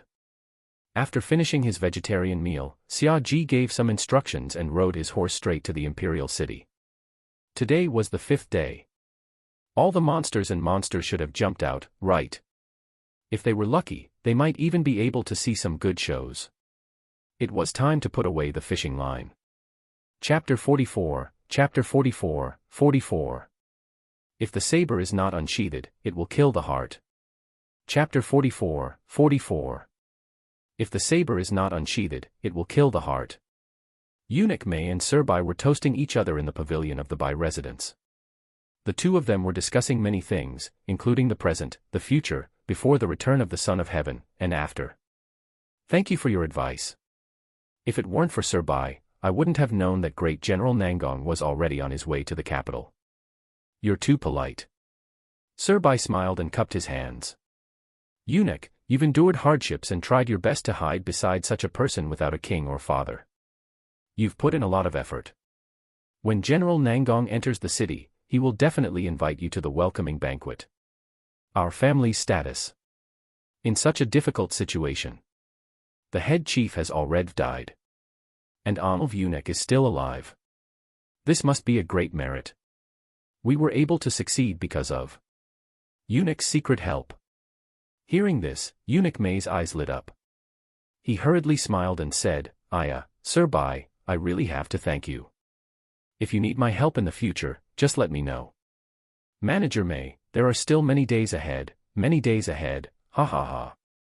The two of them chatted happily for an entire night. One wanted to take the opportunity to invest in the eunuchs in the palace, while the other wanted to use the emperor's secret sentry to clear his name. They hit it off immediately. Come. Let's have another cup. Here's to you, sir. You're welcome. As they were chatting, a man suddenly walked in quickly and glanced at Sir Bai. Sir Bai recognized that this was his subordinate's hidden sentry, so he said, It's fine. Just say it. Only then did the man speak in a trembling voice, Seventh Highness, you're back. Clang. Just as he finished speaking, the wine glass in Eunuch Mei's hand fell to the ground. He shrieked, Shouldn't the 7th prince be subdued by the monks of Thundersound Monastery? I don't know, the hidden sentry said. Are there any monks from Thundersound Monastery coming back with him? Sir Bai asked hurriedly. I haven't seen, the hidden sentry said. How does the 7th prince dress? Eunuch Mei asked again. He's dressed in plain clothes, the sentry replied. Is there any blood? Are you seriously injured? The hidden sentry said, It's spotless, full of energy. This. How is this possible? Eunuch Mei's face suddenly turned ashen as beads of sweat seeped out from his forehead. 3 days ago, thunder rumbled in the winter and Buddha's light shone brightly. It was obvious that the 7th Highness and the monks of Thundersound Temple had fought fiercely. But now, His Highness had returned. What did this mean? This meant that His Highness had won. But how could His Highness win? Bai Darren was also flabbergasted, his mind filled with disbelief. He recalled how he had said proudly before, if this kid hadn't had some fortuitous encounter, he would have died long ago. Even if he had some fortuitous encounter, he would have spent it all so quickly. He was at his wit's end and couldn't do anything else. From this, it can be seen that this kid's temperament is really low grade. He endured silently and gained power. In one move, just like a nouveau riche. He's really low grade. No wonder he was caught by those monks. At this moment, suddenly, she felt her face being slapped hard. The two of them looked at each other. Suddenly, the air became quiet, and the atmosphere was a little strange. Sir Bai looked at Eunuch Mei, and Eunuch Mei looked back at Sir Bai. His expression was somewhat deep, strange, and unfamiliar. Although he was still smiling, it was different. It was as if the intimacy between the two of them had instantly disappeared. Master Bai suddenly stood up and smiled. Xia Ji is nothing to be afraid of. I have a pot of immortal wine. I must bring it to drink with Eunuch Mei today. With that, he walked out of the door. Eunuch Mei suddenly said, I wonder if the emperor has arranged for any other lords to stay in the imperial capital. Why don't we call them all over and have a good drink? Of course, of course. Sir Bai laughed loudly. He was laughing loudly, but his footsteps towards the door were not slow at all. That was then, and that was now. If Seventh Highness was trapped, the two of them would be allies. But Seventh Highness was not trapped. The seventh prince was clearly fine, but he still stayed in the temple until the 5th day before returning. What was this? This was fishing without adding bait. Those who were willing would take the bait. Was he still a boor? If one were to say that the seventh prince did not make any arrangements, even if he had left for 5 days, no one would believe it. Lord Bai suddenly felt a chill in his heart. He didn't want to come into contact with Eunuch Mei at first, but Eunuch Mei gave him false information to track him down.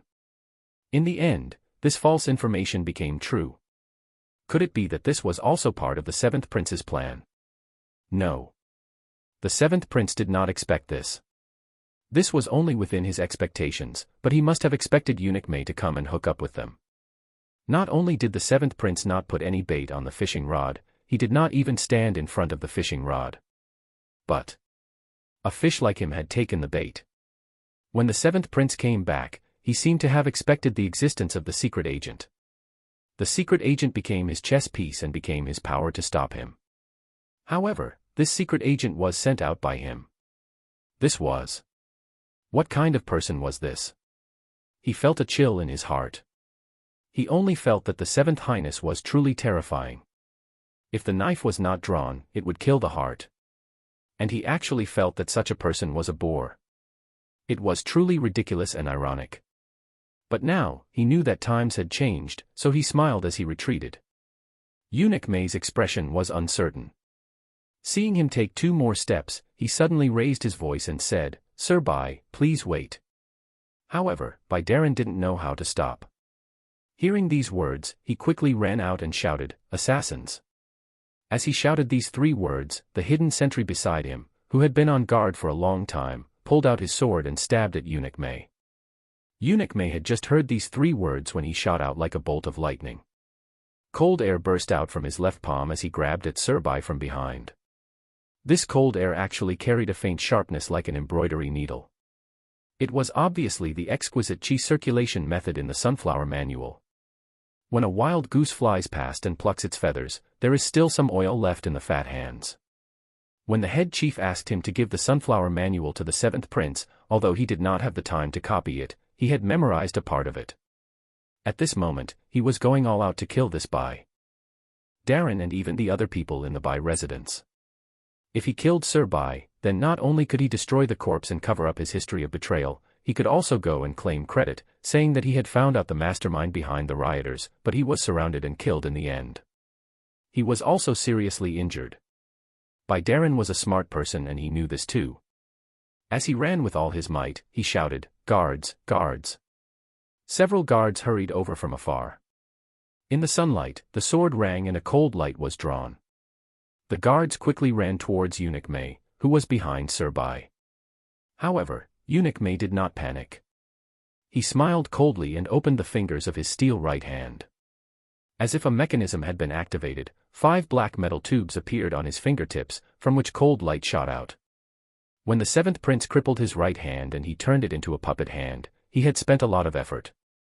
Now that he had used this trump card, he just wanted to kill the people of Bai Manor as soon as possible. Your Highness. His Highness is coming back. Thinking of the seventh prince, Eunuch Mei was scared to death. Sir Bai, who was running away, heard the screams of the guards behind him. He gritted his teeth and a fierce look flashed in his eyes. 4 hours later. Xia Ji stood in the Bai residence. The entire Bai residence, including the guards and the master, had all died. Half of Bai Darren's face had been scratched off, and the other half of his eyeball had been knocked out by a huge force. However, it did not fall off, but was pulled by a few nerves and hung in the eye socket. The brain and blood flowing out of the wound on his head were frozen, and there were many needle holes on his back. It was likely that he had died an extremely uneasy death. Eunuch May was also lying in a pool of blood. His eyes were wide open as he looked up at the sky, showing some shock and disbelief. There was a crescent-shaped transparent blade stuck in the back of the eunuch's head, and the tip of the blade was protruding from his face. It seemed to be a hidden weapon. It wasn't difficult to find out what this hidden weapon was, and it was in the hands of Sir Bai.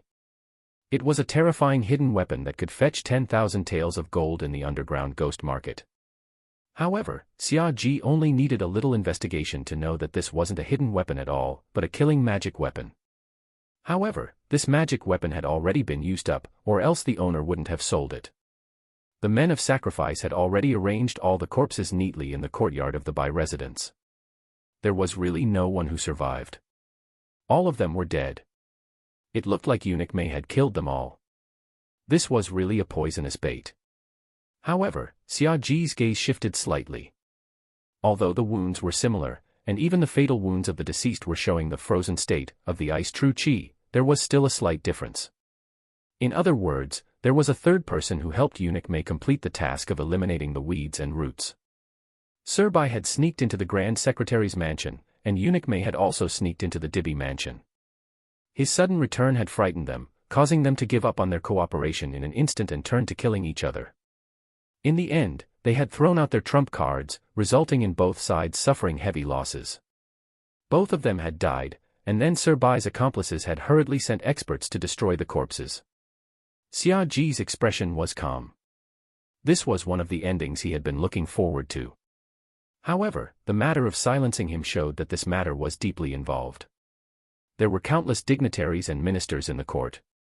Originally, it was like searching for a needle in a haystack, but now there were clues. As long as they investigated Sir Bai's recent movements, they might be able to gain something. Other than that, many things were beginning to surface. For example, Sir Bai was one of the masterminds behind the rioters, and Eunuch May had come to meet him. After all, there was fine wine and delicacies on the table. This time, he didn't return empty-handed. Although he didn't catch a big fish, he still collected some interest. Return to the palace. With a wave of his hand, he turned around and left. A portion of the men of sacrifice followed closely behind, while the rest stayed behind to deal with the aftermath and continue the search. Chapter 45, Returning to the Imperial Palace and Conquering the Fox Demon, 1. Chapter 45, Returning to the Imperial Palace and Conquering the Fox Demon, 1. Big Brother is back. When she said this, the 9th princess was calm, as if she didn't know that her brother had fought fiercely in Thunder Sound Temple. She tied her hair and tried to look up at her brother. Xia Ji looked at her and laughed. Xia Xiaosu clenched her fists. Her hands were trembling, revealing the excitement in her heart, but her expression remained calm. Elder brother, something happened during the few days that you were not around. Who? I'll do it. Xia Ji raised his hand and smiled. You. Someone is waiting for me outside. Elder brother. Xia Ji stood up and said softly, if they treat us well, I will naturally feel it. If they want to bully us, I will also feel it. You should study hard. Yes, brother. Xia Xiaosu clenched her fists tightly, but her expression was calm. Her brother said, we. Yes, it was us. Her brother and I were us. She watched Xia Ji leave and reached out to cover the page. Her fingers, which had regained their calm, pressed down on the word kill. Xia Ji pushed the door open and looked outside in confusion. No one. Here. Xia Ji lowered his head in the direction of the voice and saw a barefooted young girl in a red silk robe standing under the eaves. A young girl. This young girl was tiptoeing on her snow-white little feet as she looked up at him. With every breath, she was extremely enchanting and charming. Her posture was light and agile, and she was incomparably seductive, causing one's heart to involuntarily become restless. You have demonic aura. Your body is filled with the aura of a Zen master. Huxian Air smiled and leaned over. Master, do you need me to help you cultivate? Xia Ji looked at her height and compared it to his. He couldn't help but ask. Are you leaning over to hug my thigh? Hussein was speechless. Follow me. As she spoke, she walked in front. Xiaji didn't reject such a small matter. It didn't matter who was on the home ground, so he followed. A moment later, Hussein arrived at a palace near Huaqing Lake. She turned around and smiled charmingly. Come here. She pushed the door open. He walked through the door. Inside the door, there were beautiful women like clouds. They dragged their long snow-white skirts and ran around in an alluring dance. As soon as Xiaji walked through the door, circles of white clouds surrounded him and spun back and forth. All he could see were beautiful women, and all he could hear was laughter. Hussein said, Master, they won't just be able to hug your thigh here, he. Besides, as long as you lie down, I can carry you anywhere. As she said that, she lifted her snow-white feet and gently closed the door with her jade-like toes. The door closed. Master, we will help you cultivate, he. Inside the house was the Elysian world. Where do we sit? Xiaji asked. Hussein smiled charmingly, like a little wife with a grudge. She complained. What else is there to talk about? As she said this, her eyes became more and more gentle. The water in her pupils suddenly sank deeper and deeper, turning into layers of ripples. Then, it turned into a vortex, making people's eyes sink. It wasn't just her gaze. Any men who saw her eyes would have their soul plunged into her without any regrets. Then, they would kneel before Hussein and be at her beck and call from now on. Xiaji walked towards her. Hussein let out a soft moan. Her red lips parted slightly, and her eyes were as charming as the most comfortable and gentle land. Even the strongest warrior would willingly fall in love with her and then fall in love with her. The target of the alliance was the little princess. If this prince was here, then there would be two voices. Therefore, as long as she made this prince her subordinate, the problem would be solved. Xiaji bent down. Hussein raised her hands. No matter how powerful this prince was, he was still a man. As she was thinking, Xiaji's right hand suddenly descended as fast as lightning. The surging Jinqi in his pores made a series of firecrackers. Before the fox spirit could react, the big hand had already grabbed her throat and lifted her up into the air. Hussein was stunned. When she looked at the prince again, her eyes were clear. What was going on? As he made this gesture, the beauties who were dancing around him stopped and surrounded Xiaji with their claws, growling threateningly. Xia Jiping looked at the girl in the air and said calmly, using seduction techniques on me. Hussein maintained her charming smile. Suddenly, she blew out a cloud of black smoke. The black smoke dispersed, and when she revealed her form again, her head and feet had already changed positions. Xiaji was no longer holding her neck, but her ankle. The ankle was extremely slippery, and it suddenly shrank, trying to get out of his hand. He still couldn't get out. That big hand was like an iron hoop. Once it was bound, nothing could leave. Thus, Hussein became the pendulum in Xiaji's hand, swinging back and forth. Let's talk, Xiaji said. What do you want? Hussein's expression returned to normal, and a white fox face appeared behind her head. She turned her head 180 degrees and said hoarsely to Xiaji, the calamity is coming. We chose the 9th princess to join the alliance. This is also her choice. Why her? Only she can tolerate the demons. The other princes and princesses can't. Unfortunately, I don't trust you. Hussein's eyes moved and she suddenly said, we demons have a spiritual contract. As long as we swear according to this contract, everything we say will be witnessed. If we violate it, we will suffer an extremely serious spiritual attack as punishment. How about it? Mental attack. What about the contract? Xiaji asked after some thought. Hussein changed her face back to that of a young girl and said charmingly, I'll come out if you shake me. Xiaji trembled. A white leather roll slipped out of Hussein's clothes and fell to the ground. Xiaji released his grip. Hussein's hands gently touched the ground, but she didn't stand up. She laid down charmingly and grabbed the leather scroll with her small hands. When she opened it again, Xiaji immediately felt that there wasn't much spirit in it. This was a magic tool. Hussein read out a paragraph about the alliance, and it appeared on the scroll like a rule. After she finished reading, she pushed the contract scroll and it slid in front of Xiaji. Take a look. If there's no problem, we just need to agree in our minds and press our fingerprints together. Then, this contract will take effect. Xiaji didn't believe this nonsense. He gently stroked the white leather scroll with his fingers and quietly sent his spiritual power into it. However, from the outside, it looked like he was carefully reading the contents of the alliance on the scroll. After a long time, he lifted his hand from the scroll and smiled. No problem. Everyone has to pay and everyone has to gain. But can you represent the entire demon race? Hussein said, My name is Hussein, I'm from the White Fox tribe. Although I'm not the tribe leader, my seniority is not low. The alliance is the will of the entire demon tribe. It's just that your highness doesn't trust me, so I took out this contract. Thinking about it, I'm really sad. Why don't we not sign it? Although she said that, she wanted to grab the prince's hand and quickly drag him up. Sign it, Xiaji said. Aya, then sign it. Hussein instantly got up and with a flick of her foot, the contract scroll flew into her hand.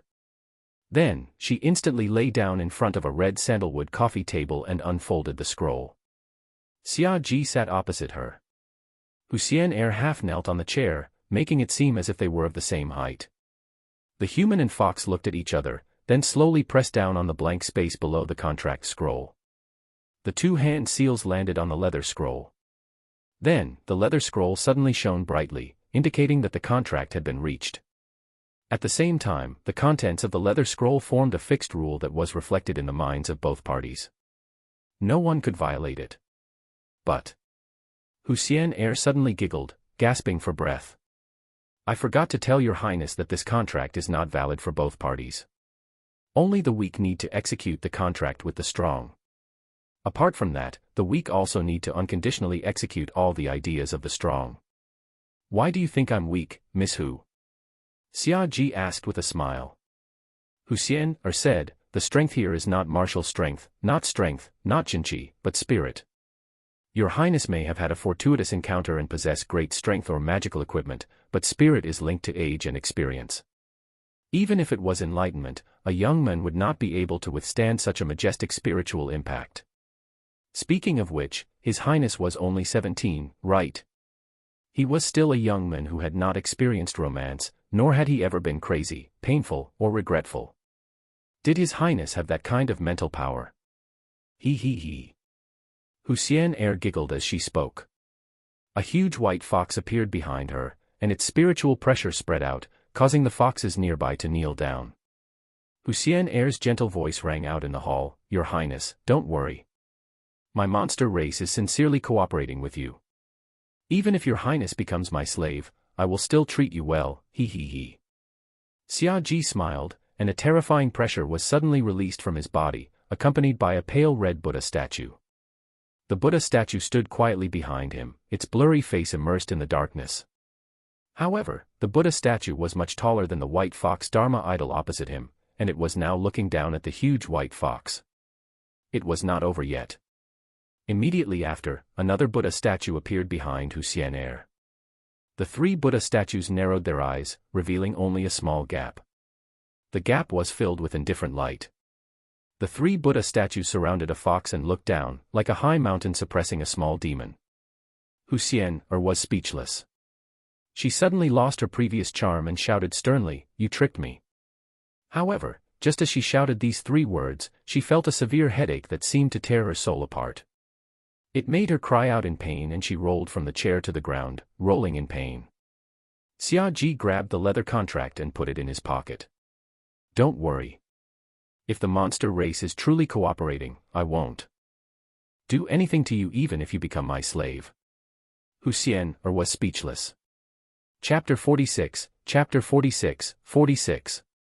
I don't accept the decree. Chapter 46. I don't accept the decree. The next day, there was still some time before the new year. The dogfight between Sir Bai and Eunuch Mei yesterday was a warning to the others, so no one dared to act rashly. They all curled up and withdrew their subordinates. As a result, the rioters disappeared, and the streets of the imperial city welcomed peace for the first time. There was less scolding and more mutual assistance. There was less chaos and more order. After dawn, the snow started to fall again. In the snow, a fast horse stepped through the south gate and entered the imperial city. The rider rushed into the palace with an imperial edict. "Seventh Prince, Xia Ji, accept the edict." The voice rang out in the hall, but no one answered after a long time. After a long while, a eunuch came over. "His Highness is at the edge of Watching Lake. Come with me." The person who announced the decree did not say much. He followed the eunuch to the lakeside on the east side. In a small pavilion at the four corners, a young prince in loose black clothes was holding a carving knife and carving prayer beads. Beside him sat a very short, but extremely beautiful, charming palace maid. The palace maid was looking at His Highness resentfully. However, His Highness did not care about the palace maid at all. His entire body was filled with a strange Zen aura. This Zen aura caused his entire body to fuse with the wind and snow. He was carving with the carving knife in his hand. The wind and snow grew heavier, like thousands of white pythons swimming around the palace, but he was extremely quiet, especially his hands that were extremely steady and fast. The wooden beads were produced from his hand one by one and then put into the box. At this moment, there were already many wooden beads in the box. He calmed down. Since it was difficult to open the divine gate, he would search for the strange book. After piling up thousands of mountains and moving the mountains and soil, he did not believe that he could not reach the sky. If he could not, then it was not high enough. While strengthening the magic tool. Since the 108 prayer beads carved with the Tathagata Dhyana could turn into a 100-foot-long golden Buddha palm, then he needed to make 1,080 prayer beads now. Originally, he would be extremely tired after making 20 to 30 pills in one go. However, because of the two great gains in Thunder Sound Temple, his limit had increased. Now, he could carve 40 to 50 pills at a time. 1,080 grains represented 108 of the 10 Dharma realms. The 10 Dharma realms referred to the realms of confusion and enlightenment. They were divided into hell, evil spirits, beasts, Shura, the human world, heaven, sound, fate, bodhisattva, and Buddha. They were the realms of confusion for ordinary people and the realms of enlightenment for saints. Xia Ji stopped when he sensed someone approaching. He turned to look at the imperial guard and the imperial edict in his hand. Read it. Only then did the imperial army soldier come to his senses. He was surprised to find that he was not dissatisfied at all. Although his hair had been dyed white by the wind and snow, just looking at this prince made him feel calm and peaceful. Thinking back to the great things that this prince had done in the imperial capital these days, this imperial army expert was almost unable to connect those things to the prince before him. However, he still unfolded the imperial edict and began to recite it. The emperor has decreed that the seventh prince Xia Ji did not disappoint me and defended the imperial city. This is a merit, but he caused trouble in the imperial palace and ignored the rules. This is a sin, and the merits and demerits offset each other. The people in the city are lonely and have no one to rely on. The prince does not want to appease them, but suddenly rises up and punishes them with 1,000 cuts. This is an atrocity that leads to chaos. I hereby remove him from the post of Grand Marshal of the world's military forces. If you sincerely repent, when I return, you will carry a thorn in front of the city to beg for forgiveness. I'm honored. After the imperial edict was read, the imperial army expert looked at the prince in the pavilion and couldn't help but show some sympathy. He didn't know anything about fate. He only felt that the prince in front of him was very pitiful. He had clearly defended the imperial city, but now the emperor not only wanted to deprive him of his credit, but also put all the blame for the riot in the imperial city on him, making him a venting point for the refugees. Then the emperor would come back to clean up the imperial city and win the hearts of the people. However, what could this prince do? The courage of an individual could not completely surpass the group. In the past, the six-armed Azura king, who had the strength of a god, rebelled with the Red King. After his defeat, the six-armed Azura king was unforgivable for killing too many people, so he began to flee. During this period, the Azura king killed more than 10,000 pursuers, but in the end, he was killed in his sleep. The person who killed him was just a nobody in the Jianghu. It was because at that time, King Xiu Luo was already exhausted. A poisoned knife pierced through his eyes. LT stabbed into his face and pierced through his brain. Although the seventh prince was brave, he was still inferior to the godlike six-armed Azura king. He had no other choice. Even if he was angry, there was nothing he could do. If he was a general, he might be able to enter the military after some training and become a powerful general. However, he was a prince and was born into an emperor's family. Was he lucky or unlucky? Your Highness, please accept the edict. No, Xia Ji said calmly. The imperial army experts who announced the decree and the eunuchs who led the way were dumbfounded. These two simple words shocked the two of them so much that they didn't know how to react. They had never seen anyone who refused to accept the imperial edict. Seventh Highness, His Majesty has already stationed 500,000 troops in the south. Many capable people have come to join him. They were originally prepared to counterattack Guifang and take back the imperial city. Now that His Highness had defended the imperial city, His Majesty had sent General Nangong He to lead 30,000 vanguard troops into the imperial city to stabilize the situation. There were still 3 days before the imperial city arrived. You should accept the edict. Ask him, Xia Ji said. If I go to the city gate and beg for forgiveness, will he dare to come and see me? The imperial army expert fell silent. The eunuch was also drenched in cold sweat. He had not expected His Highness to be so brave.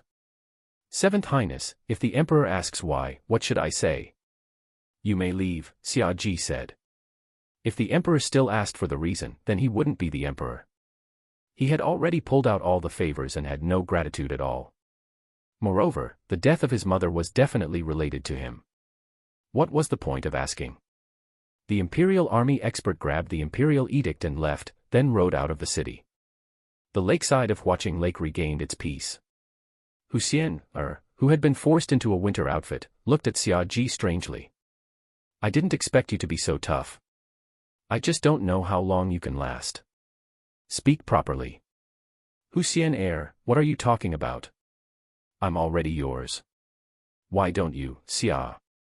Ji's expression changed as he prepared to punish him. Huxian hurriedly covered her head and screamed, no, no, no. Ah. When the eunuchs, guards, and palace maids in the distance heard this mysterious voice, they hurriedly ran far away, not daring to listen carefully. Old fox, stop pretending. The older a fox spirit is, the better their martial arts. Master, do you want to give it a try? If you don't want to try, let me go. If you let me go, I won't bother you anymore. Shut up. After saying this, Xia Ji continued to carve wooden beads. It did not take much effort to carve wooden beads. Then, he began to make prayer beads with Tathagata Dhyana. Powerful mental power condensed on the surface of the wooden bead through the interaction method of Tathagata Zen.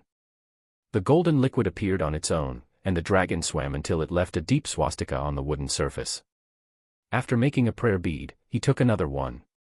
One after another, without stopping. Huxian, who was about to say something else, stared at this scene with her mouth agape.